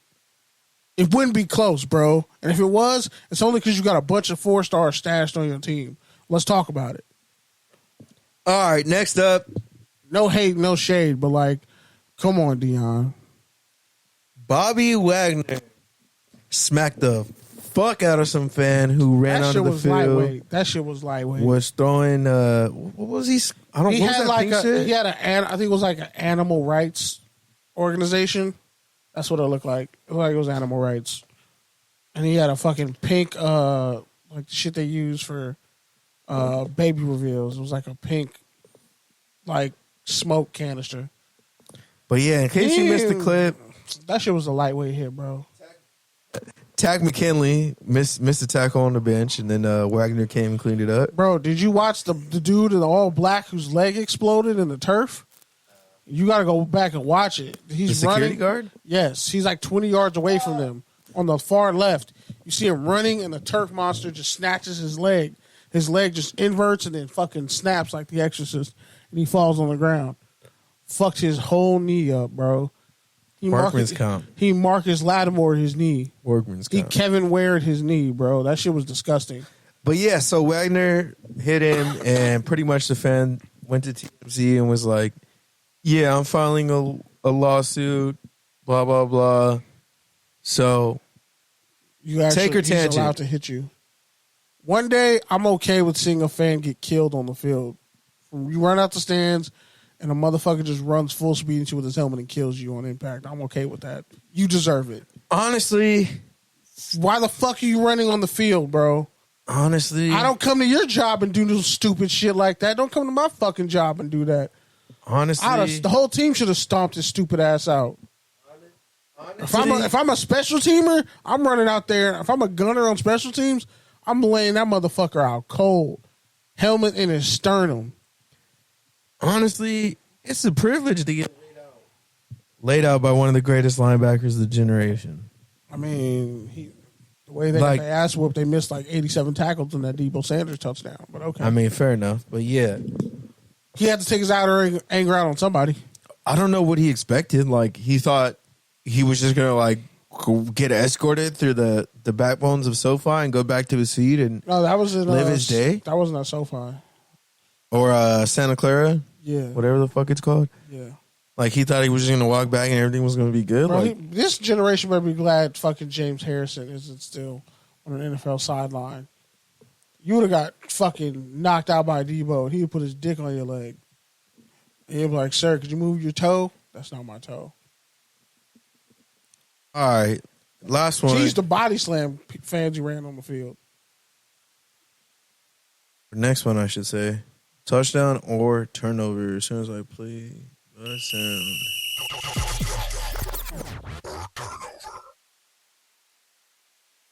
All right. Blake Bortles, former 2014 number 3 pick, former Broncos, Rams, Jaguars QB. Wait, Broncos? Yeah, he played for the Broncos for a bit. He played for the Broncos? Mm-hmm. What the He was fuck? backup like 2 years ago. When the fuck did he get on the Broncos? I know he played for the Packers. Jags. Yeah, he was on the Broncos too. Bro, I don't remember. That's the Mandela effect. I don't even remember that shit happening. I don't know if he actually played, but he was on the roster. Yeah, so Blake Bortles retired this week. Touchdown and turnover. Good for him for quietly retiring. I feel like low-key, though. It's a touchdown. I got shit else to say about Blake Bortles. I feel like low-key, though, Blake Bortles got more arm strength than, like, probably half the starters and for sure, like, 90% of the backups. He has, like, 94 throw power, 79 accuracy. Adjacent, yeah. Like, 30 awareness. Nah, he has, like, 85 awareness, but he's just inaccurate as fuck. Derek Carr has 30 awareness. Definitely. All right. Jimmy Garoppolo has 30 awareness. Speaking of quiet retirements, Cole Beasley retired after 11 years and 2 games with the Buccaneers. Touchdown or turnover. 7. That might be a touchdown because he got to Tampa and was like, fuck this. I'm out. I'm out. I'm fucking done, bro. He should have Vontae Davis then. Yo, Tom Brady not going to talk to me like that. Fuck out of here, bro. How many listens I got on my SoundCloud? Man, you only let me go rap again. Listen to my fucking rap album. You only know Scotty Miller the ball anyway. All right. And now we move on to our newest segment. We only had 3 of those? Yeah, basically. All right. I'll move on to our newest segment. Fade or fair? I feel like we got to drop an E40 sound. Or just gunshots. Do we got gunshots? Fade or fair? Make a drop right now? Is that what that was? That's the fuck I do. I'm a radio professional. Adjacent. I'm so across the spectrum. You got to give me credit for all of it. River Valley High School in Yuba City, California, canceled the rest of their football season after the team got caught doing the slave auction for TikTok. Fade or fair? Fade. It was right they canceled the whole season. But here, I've been thinking about this all day and yesterday since I heard this bullshit. Because in Northern California, people think it's progressive. It's only progressive because of the Bay Area and like the history of what black people did out there. And the Black Panthers. It's the Bay Area. Technically Northern California. It's technically kind of central, but are you really gonna have this? Yeah, we're conversation? gonna get in the weeds. Northern California, Southern California, Nathaniels, Sudanos. Like we gotta break this up. Like Northern California is. Like the Bay Area is like the most southern part of Northern California. Sacramento is actually like the most southern part of Northern California. Wouldn't that be Humboldt technically? Or is that like northeast?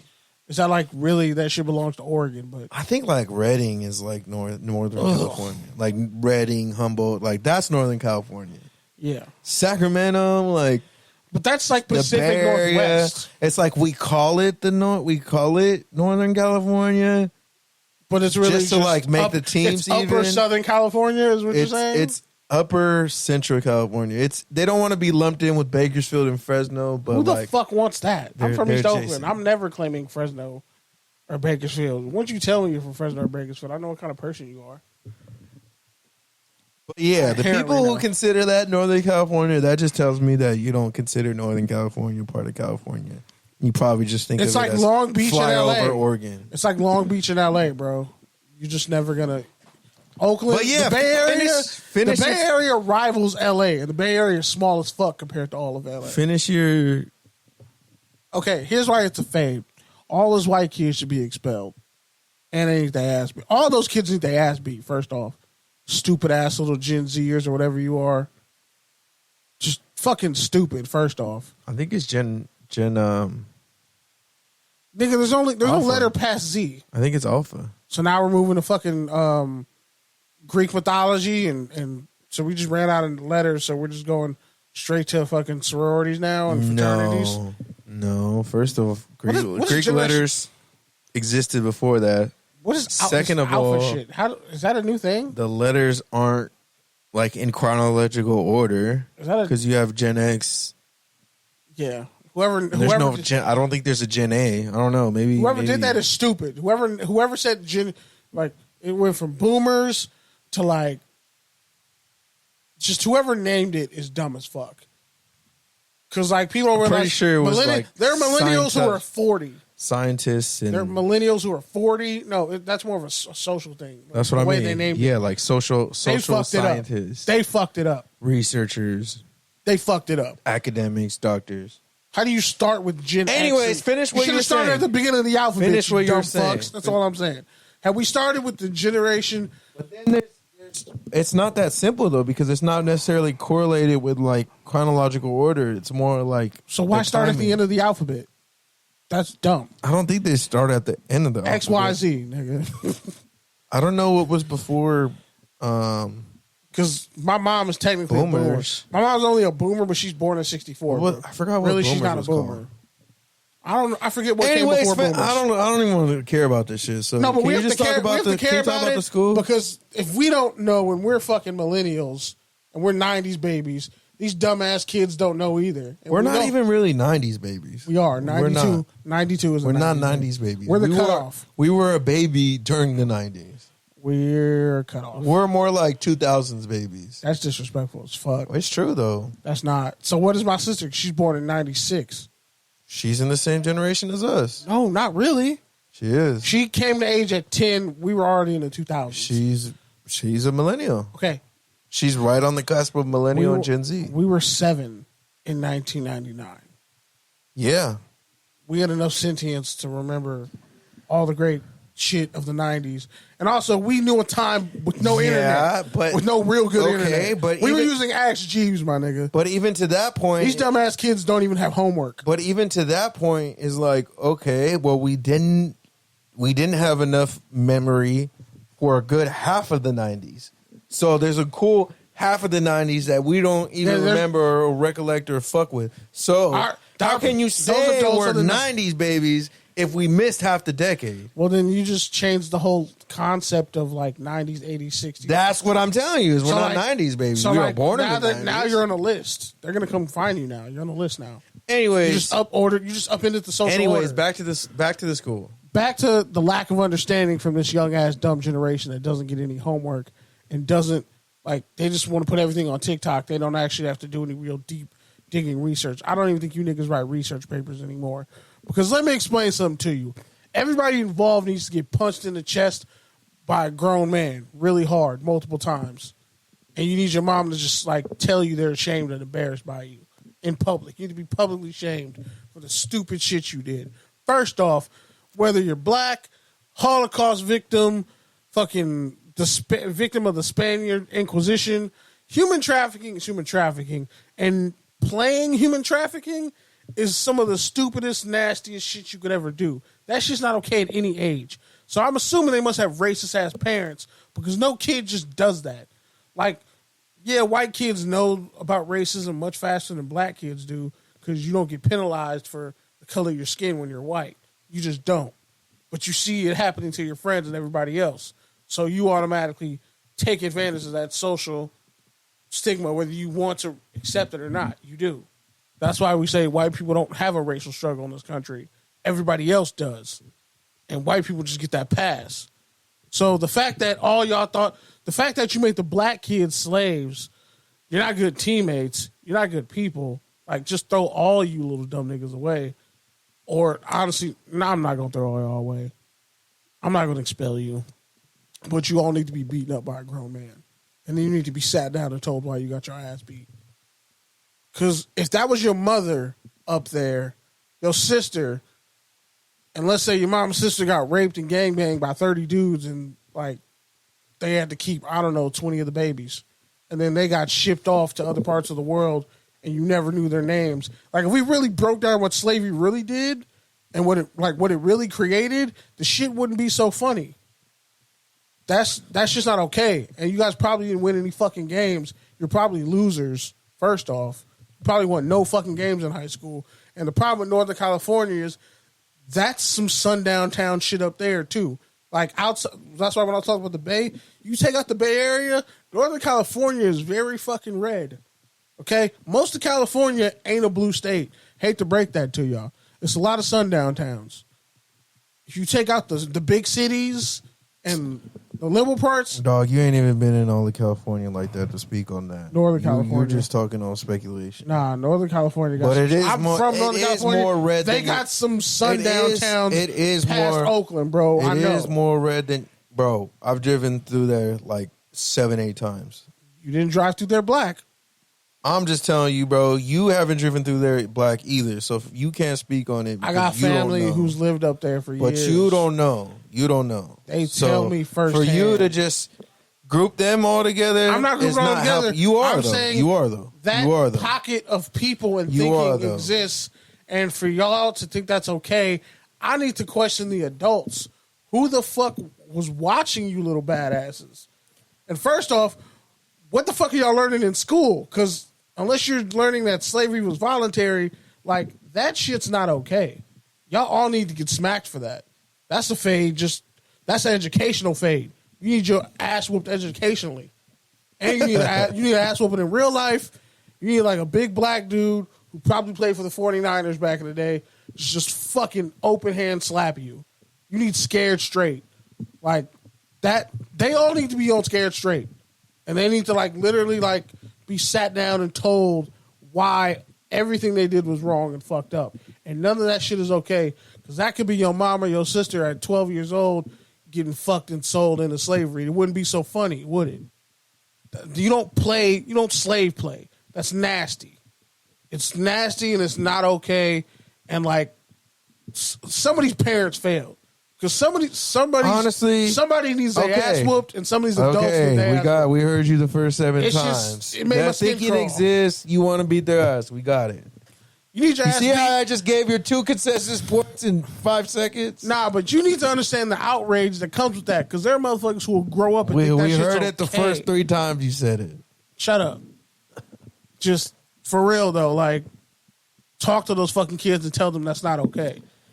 Yeah, so that's what I'm saying. Like that's where I come in on it. This country's educational system and the racist bullshit we're able to put in school books that racism, that like slavery was voluntary and indentured servitude, when you're totally taking that shit out of context and telling a half truth. I've never seen that in a textbook. It's in school books right now, bro. In Texas, I've never seen that. In Texas, we they don't literally live in Texas, are telling bro. kids. We don't live in Texas. But I'm saying, if you follow the national, Texas is another world. It's been, but we still have to live with it. There are motherfuckers who come from Texas. But I'm just saying, you're leaping from context, talking about leaping from context. That's all I'm saying. I'm saying you're citing an unrelated example to prove your point. I'm telling you, in all across the country, because they make our textbooks in Texas, genius, and they ship them out.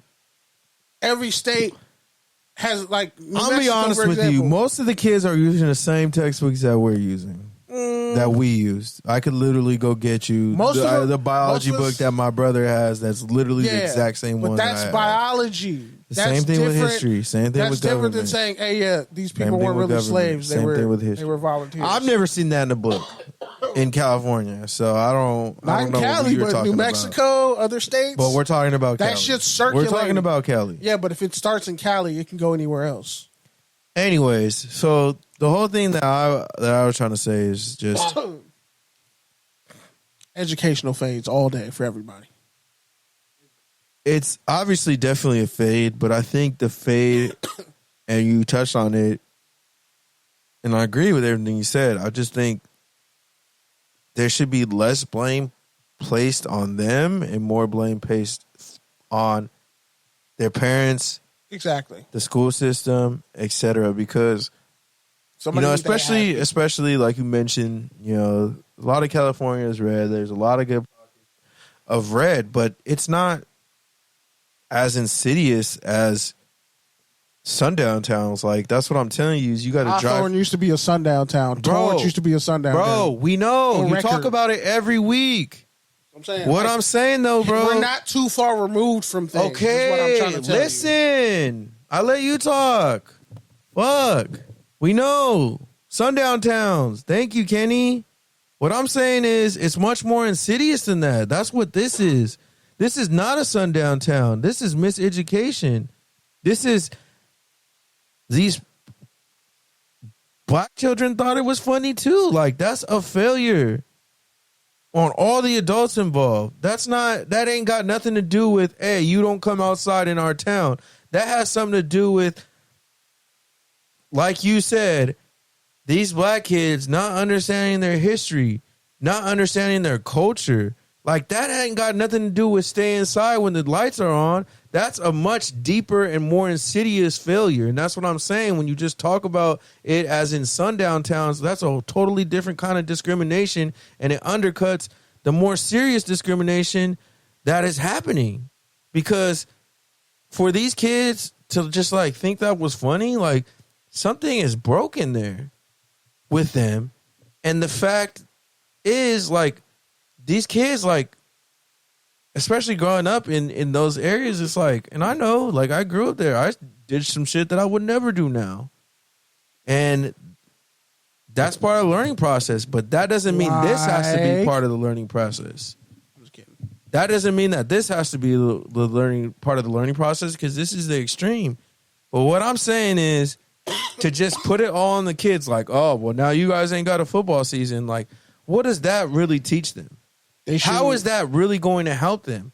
That's just going to take them out of even more structure, even more out of the education system, even more out of their community, and it's just going to make things even worse, and it's going to make them even more disconnected. Sometimes it's a failure on a failure. You can severely punish them without canceling their football season. Let those little losers show up and get their ass beat by black players on the other team who say, "Oh, you thought that shit was funny? I'm gonna show you some shit that's funny." That's what needs to happen. Like, don't give them a cop out and just say, "Well, you fucked it up and now you just go hide in your cave." No, fuck that. Line it up.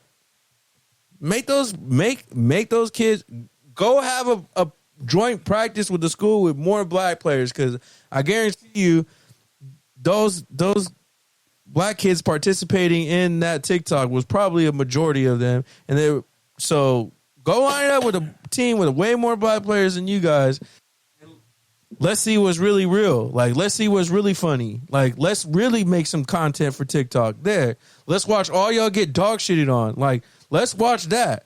Ha ha ha. That's funny. Like, nah, but all these kids losing their football season, probably not going to give a shit about school now, and probably just going to think the world's after them, and are probably just going to fall even more into their fucking alt-right, YouTube, fucking Twitter, Twitch echo chambers, because they're not going to be in school, because they're not going to be playing football, because they're not going to be intermingling with people of different culture and different race.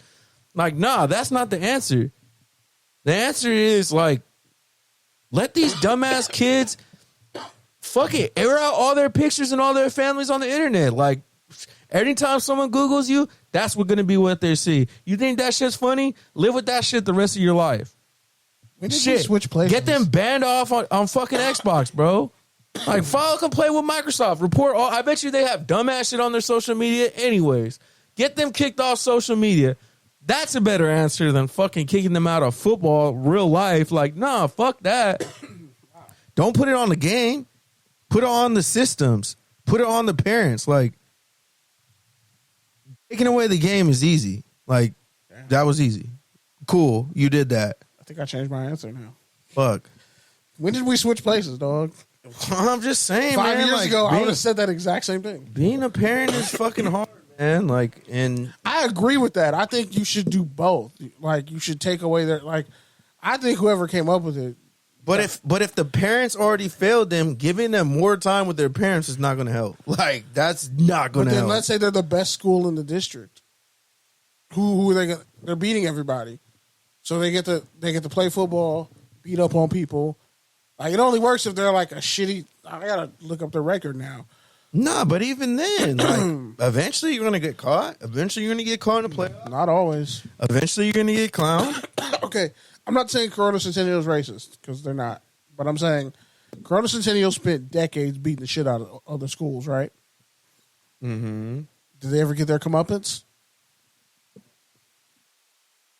And they lost like a few years ago. Okay, then see how that shit doesn't work. I mean, they sometimes get caught up with modern day. They get caught up. No. Rancho. Fuck modern day. They're supposed to lose to modern day. Like, I'm saying, like, if let's say modern day came down to Inglewood and got their shit pushed in, that would be comeuppance. But that never happens. But it's a state title game. But I don't think that would happen, because they have like 3 Inglewoods on their team. Like, their 2s will probably have a 7-point game with Inglewood, just be on sheer numbers. Yeah, they have like 100 kids, which makes no sense. But that should be illegal. But besides that, and again, like, if something like that did happen at Corona Centennial, and it probably has, you know, maybe not on TikTok, but some shit has happened in the last 30, 40 years. Believe me, I've grown up out there. We talked with Connor about the modern day situation.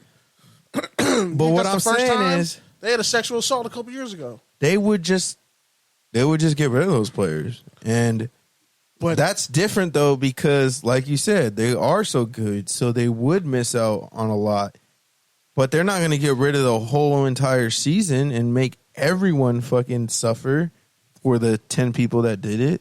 But the problem is the whole team was a part of it. The whole team was in there. It was like racially segregated. All the white players were doing it.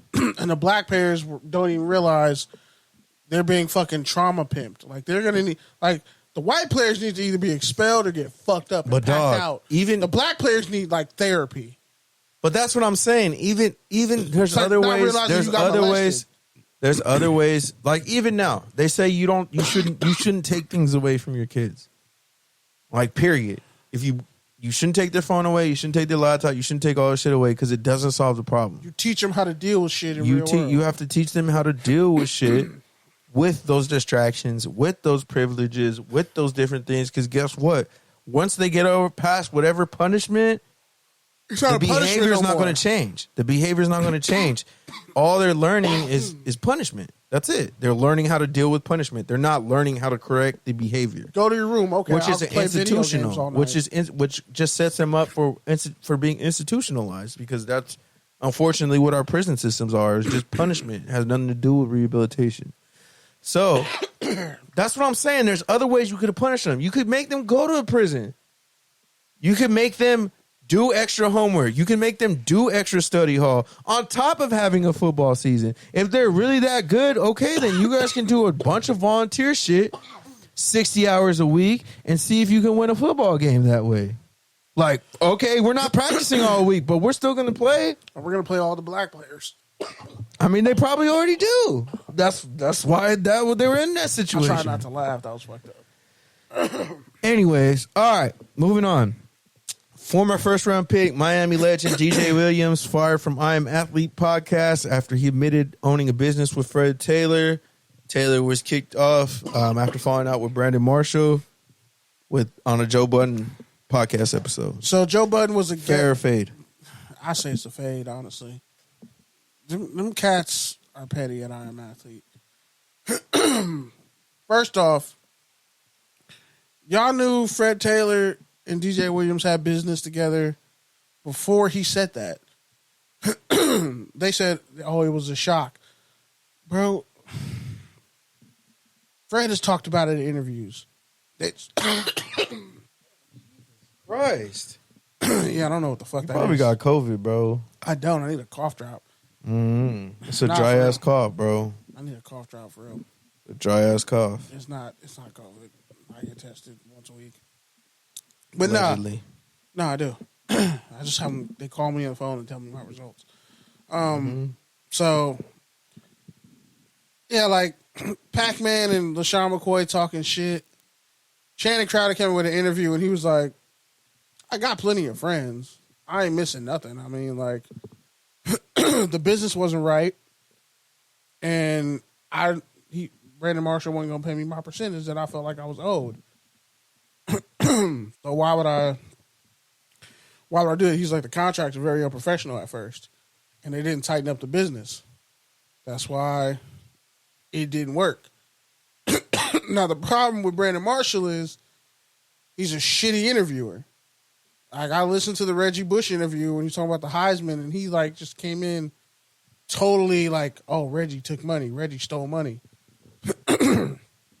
Whole time, Reggie like, I never took any money. I never stole any money.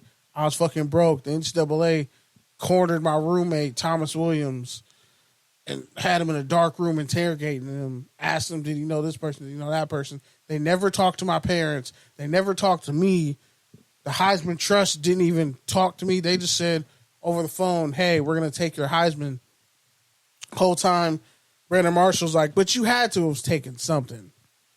You had to have done something. I was like, bro, every time you talk to somebody, and people say it in his comments, like, Brandon's a shitty interviewer. He gets overly emotional. And I'm like, he's the same person he was when he played. To some people, he's a great teammate. To other people, he's just shit. And then you got Adam Jones, who was never really a fucking good corner. He was a Pro Bowl return man. Like, I don't think he was ever a Pro Bowler as a corner, but he swear he a Hall of Fame returner. And I'm like, you're a Hall of Fame person because you adopted Chris Henry's son, but nobody's looking at your stats as a Hall of Famer, bro. You pissed off your own career. Shady McCoy, Hall of Fame running back. Definitely a shit talker, though.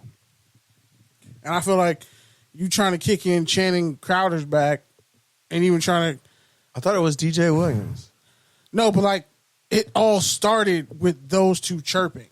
And then they were chirping at DJ Williams, and DJ Williams was like, I own a business with Fred. Because I would text him, I talk to him all the time. So it's like, they looking like, oh, you working with the op.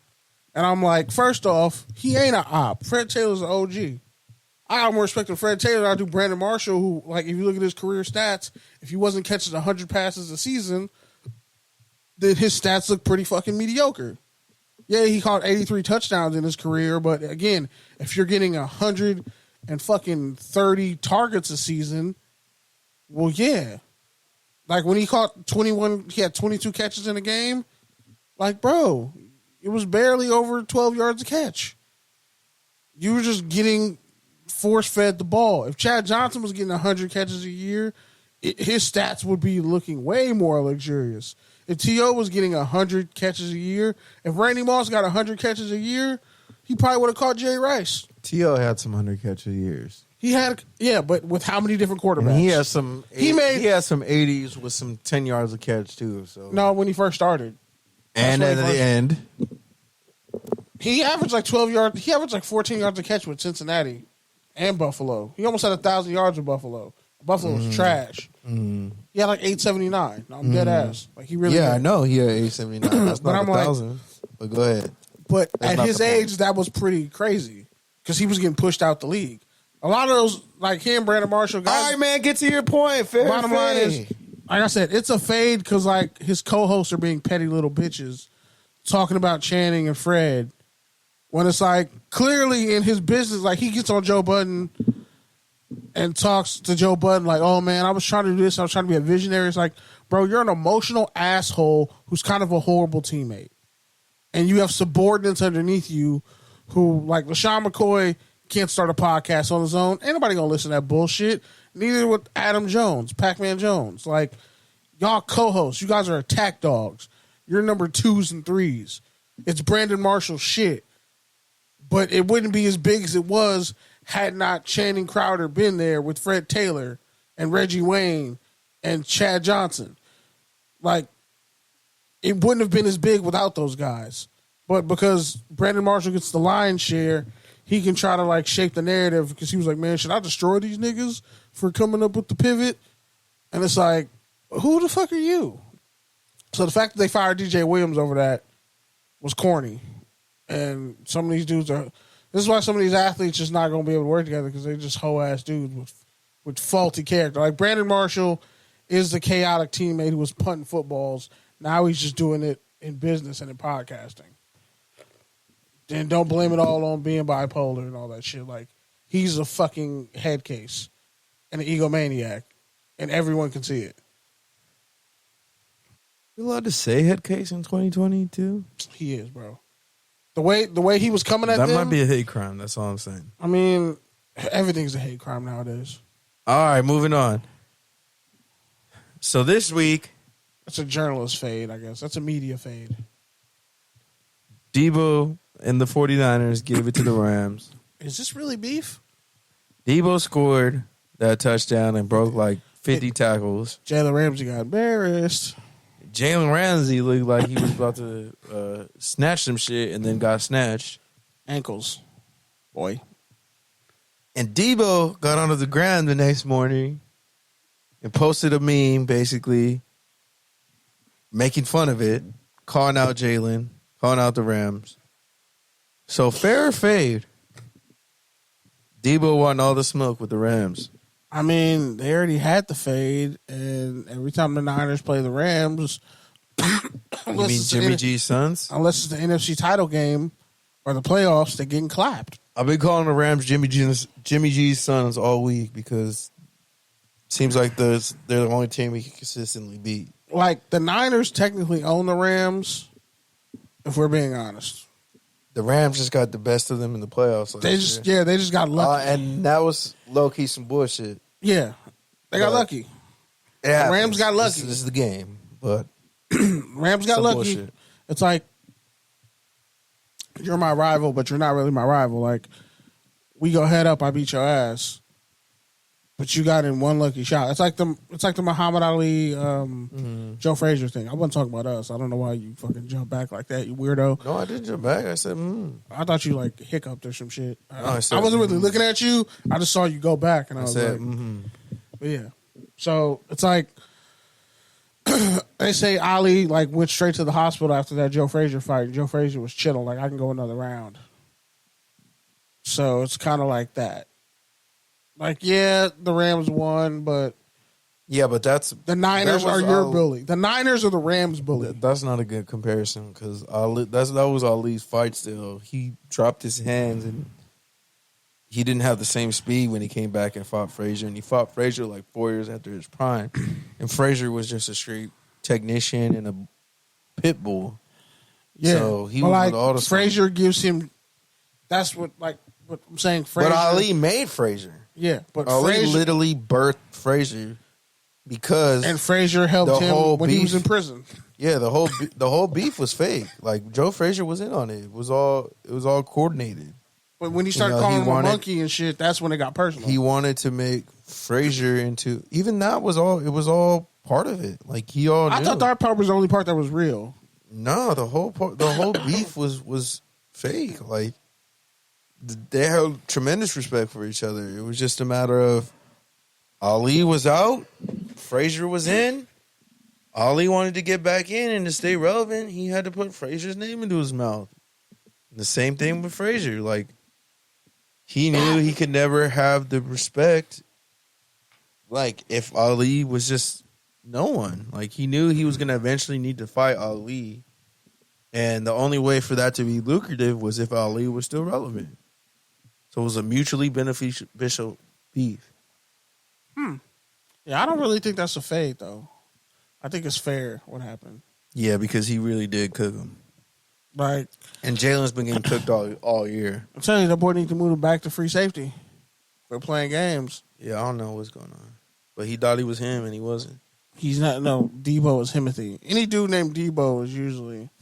By the way, the Raiders passed on Debo Samuels. He won the second round. Us every week. Yeah.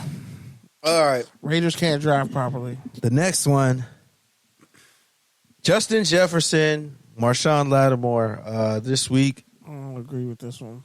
Justin Jefferson basically recreated the step over, the famous AI over Ty Lue step over that we all know from 20 years ago. Jefferson stepped over Lattimore. The picture went viral. He was saucing him up for sure. So, fair or fade? Jefferson making Lattimore his Ty Lue. That's fair because, I mean, Jeffrey Okudah apparently was clamping up. Apparently he was clamping up Jefferson. Wait, did the Lions play the Vikings already? Yes. No. Yes. I feel like they did.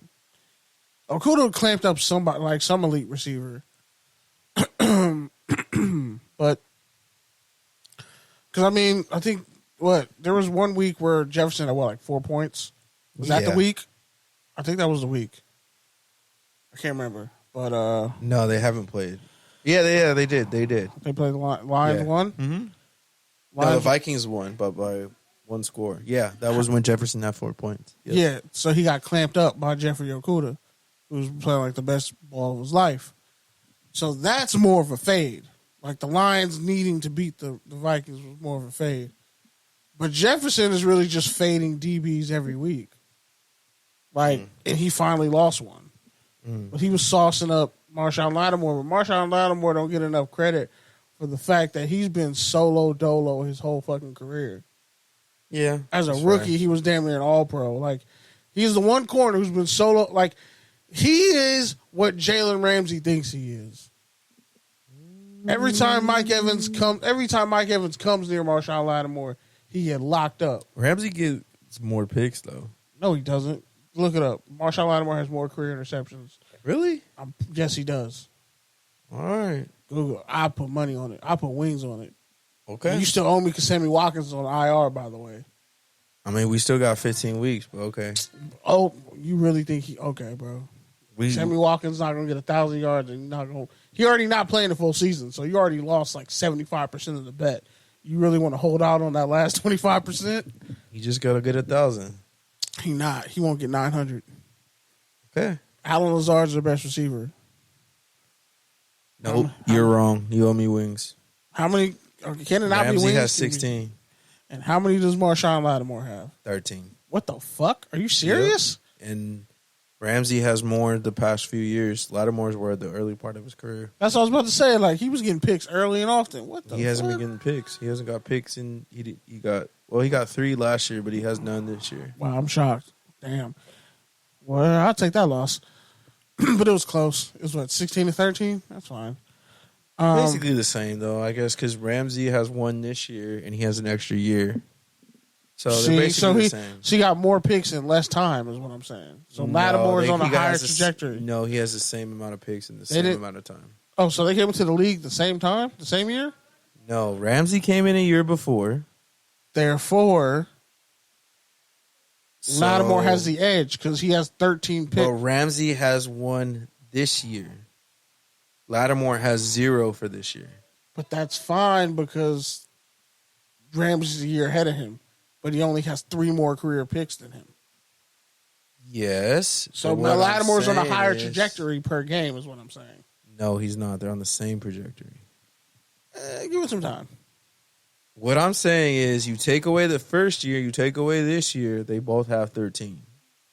They're on the same trajectory. Wait, what? You said Ramsey only has 1 this year. Yes. So if you take away this year, that's they have 15. the same. It's 15-13. And you take away his first year, right? Because he has an extra year. Ramsey's first year? Yeah, so if you just go on 2017 to 2021, they have the same amount of picks. I guess. I'd still prefer Lattimore. He shuts down big receivers and small receivers. Lattimore don't really get cooked like that. Yeah. Anyways, moving on to the last one. So imagine, all right, you forgot. You host a podcast with someone, right? You play them in fantasy in one league, right? They beat you by a score and a half. It's definitely not the last and one. And you leave like 70 points on the bench. But that's your fault because you outcoached yourself. So you lose, right? Happens. And then they post it on your joint Instagram account, which you never use, saluting themselves as a third party, right? I don't. Wait. I'm not finished telling my story. You're only telling the part that makes you look good. I'm just saying. So agenda on setting. a third party account, they share certain piece of content promoting them and aspects of their podcast. All right. So then the next week, you guys play again in a different league. Where you both auto-drafted. Where both teams are better because it's a smaller league. And you guys are both in first place. It's a tie for first place. And now the other podcast co-host gets the better. So now they're 1-1. Basically, similar score. I won by like 9. You won by 12. So 12-9 is Lattimore and Ramsey. But here we go. Here's the kicker. Said podcast host posts nothing about the second game in which he lost, even though he applauded himself as a third party the week before when he won. So, fair or fade, agenda setting on third party Instagram accounts. It can't be a fade because I'm going to post tomorrow. And Allegedly. It's a Thursday night game. The game already started. We're already in the next week. There's no looking back, Kenny. It's too late. The moment is already passed. No, it actually hasn't. The dandelion is dead. This game is so terrible the dandelion that all I remember is last week. So it's fair because I'm going to overindulge and overkill on the post tomorrow. And I got the USC game on Saturday, and I'm off like the rest of the week. So... like, we have all the time in the world to double up on this and make it a thing. Hop in a Twitter space, do an IG live. Shut the fuck up, dog. Re-download Clubhouse and just talk shit to each other.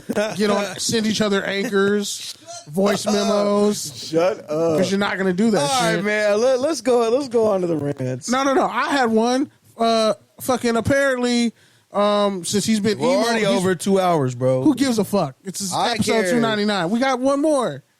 Come on.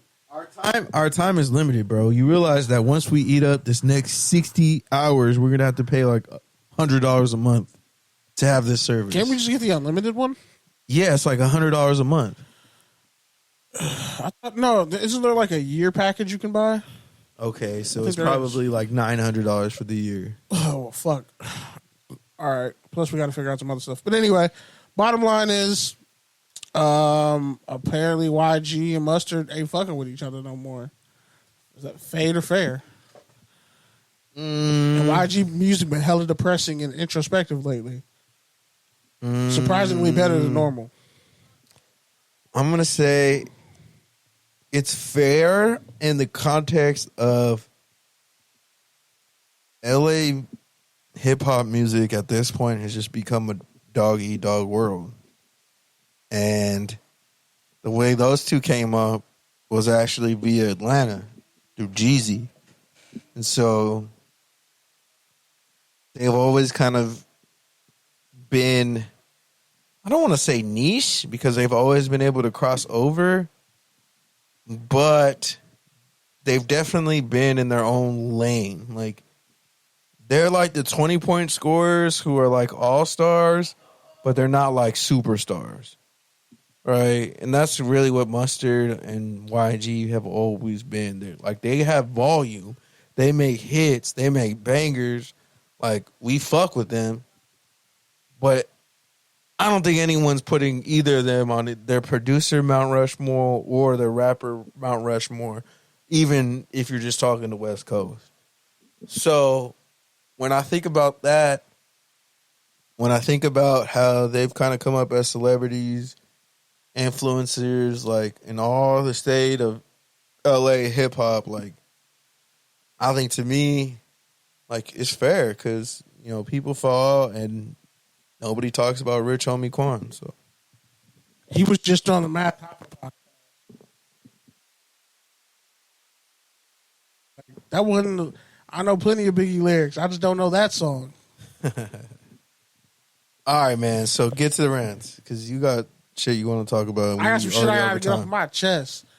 Some of you old journalists in LA think you can't get the shit smacked out of you or get packed out at a USC game waiting to get into the fucking the press room. It ain't that serious, homie. Like, one dude said some shit to me. He's like, I didn't stand up here in the front so you could stand in front of me.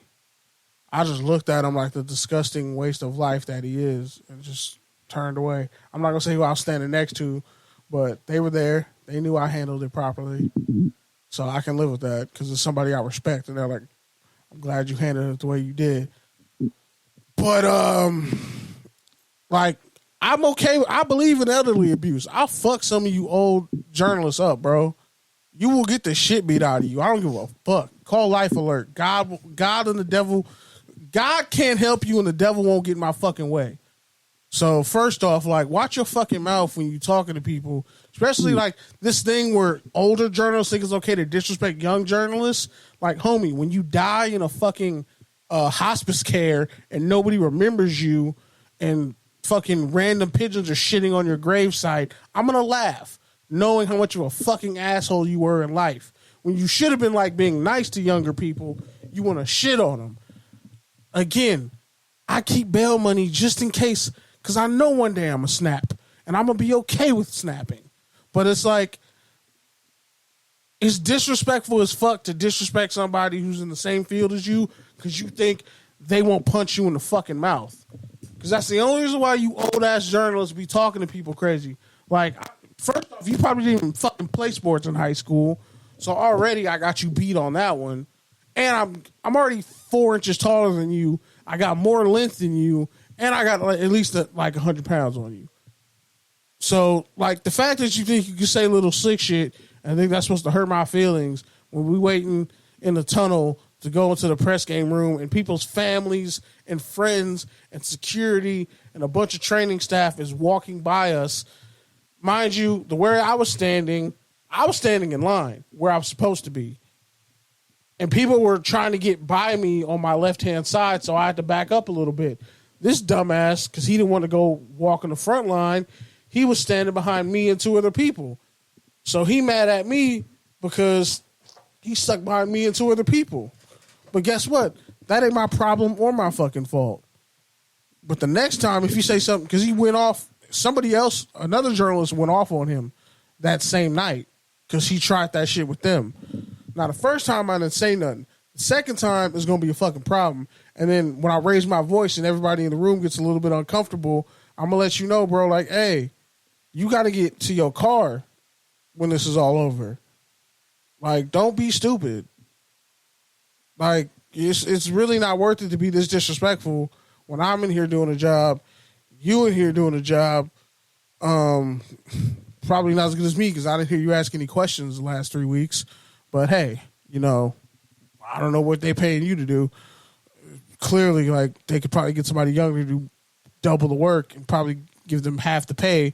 But you're here taking up space as an older fucking journalist who didn't build anything on their own. You're just here scraping along at the bottom of the fucking media barrel because you have nothing else after this. You just been a fucking cog in the wheel for 30 years, but you want to come shit on young people who are just trying to do their job, not be problematic. You got to say little slick shit, and you hide behind the fact that nobody's gonna beat your ass because you're old. And he was like old enough to where he could still fight, not like 60s gray hair old, but like probably 40s, 50s. And you motherfuckers, like, I got a real problem with. So, for future references, young journalists out there, don't let these old motherfuckers disrespect you like that. If you got to G-check that shit, you G-check that shit on the spot. Because you're a grown-ass adult just like they are. They're not allowed to demean you and talk down to you in the media scrum. I'll hit a motherfucker with an elbow real quick. But I've been playing, I played it nice and respectful last week at the USC game. He better not try that shit this week. Because I got time. I got time on my hands. I got time now. And I've been nothing but respectful. And this is just a message to all you young journalists out there. Like, stop thinking all these old journalists are these people you need to respect. Because some of them are just, they were assholes when they were young and they're assholes now that they're old. And they will shit on you and not care about your feelings and treat you like you're not even human. Don't let that shit slide.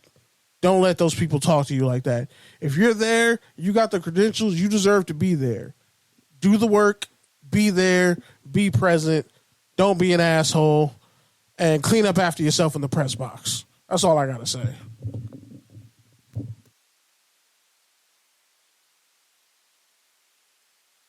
Back to follow.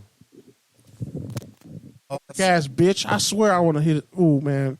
Let me, I'm going to be cool. You got to go heal, bro. You got some shit going on. Nah, I'm cool, but it's just like, You're not, bro. You let this live in your head rent free for 4 days. Nah, 5 it's like, days. no, because I know I'm going to see him again. And he's done this, he's tried this to multiple people. And people have gone off on him. But I was the only one who was like super professional. Okay, can I talk now? You told your story. Bottom line is just don't let people like that disrespect you. We heard you. You literally said the bottom line. You literally just rehashed the line you just said. Jesus. This is why I don't give you compliments. This is exactly why I don't give you... No! Leave the mic. Leave the mic down. Jesus. Anyways, man, for me, it's been a really crazy week. Got a new client that I'm working on, somewhat impromptu. But, you know, I haven't gotten this far in life without having to go through a few fires, so nothing I can't handle, and I'm just reminding myself that the growing pains I'm having are the growing pains that I wanted. This is the route that I chose. I could have picked something maybe a little bit easier, a little bit more structured. But ultimately, I've always wanted to create something, and so now, you know, it's on me to do exactly that. Like, nobody's coming for me, and I got to figure it out. And once you realize that in any scenario, it can be both a blessing and a curse. On one hand, you realize the limits don't matter other than the ones that you put on yourself. But also you have to find that balance between like when to ask for help, when to set your boundaries, but also like when you need to just push through, figure it out, and make shit happen. And as you advance in your career, especially, or as a parent, or whatever the case, like you're going to find yourself in more and more of those scenarios. But the good thing is, just like in baseball, like you've been in that scenario before. You failed, you've succeeded, but none of that got to do with what you're going to do now. It's all about being in the moment, doing the best you can, and continuing to push forward. Same thing with this podcast, 299 episodes in. You know, I think next week is going to be 300, and honestly, it's probably just going to be closer to business as usual because I think the celebration is in the art, is in the craft, is in what we're doing, is in being able to bring on interns, is being able to, you know, buy equipment, and is being able to have a studio that we can go to whenever we want to, like without having to pay regularly, like or give up our intellectual property.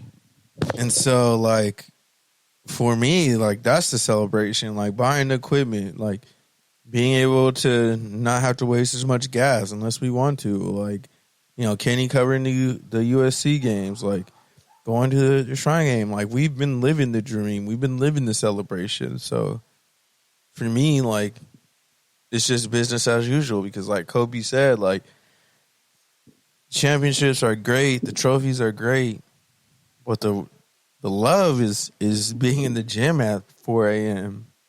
grinding. Like, that's the passion, that's the love, that's the art, that's the work, that's what makes you better, and that's what separates you. All right, well, this is Touchdowns and Tangents. We're way over time, but we thank you for listening. Catch us on Instagram, Twitter, TDs_tangents. Also on TikTok now, TDs_tangents. Yep. And yeah, shout out to all of our affiliates. Shout out to your favorite podcast apps. Peace. Episode 300 next week. Can't wait.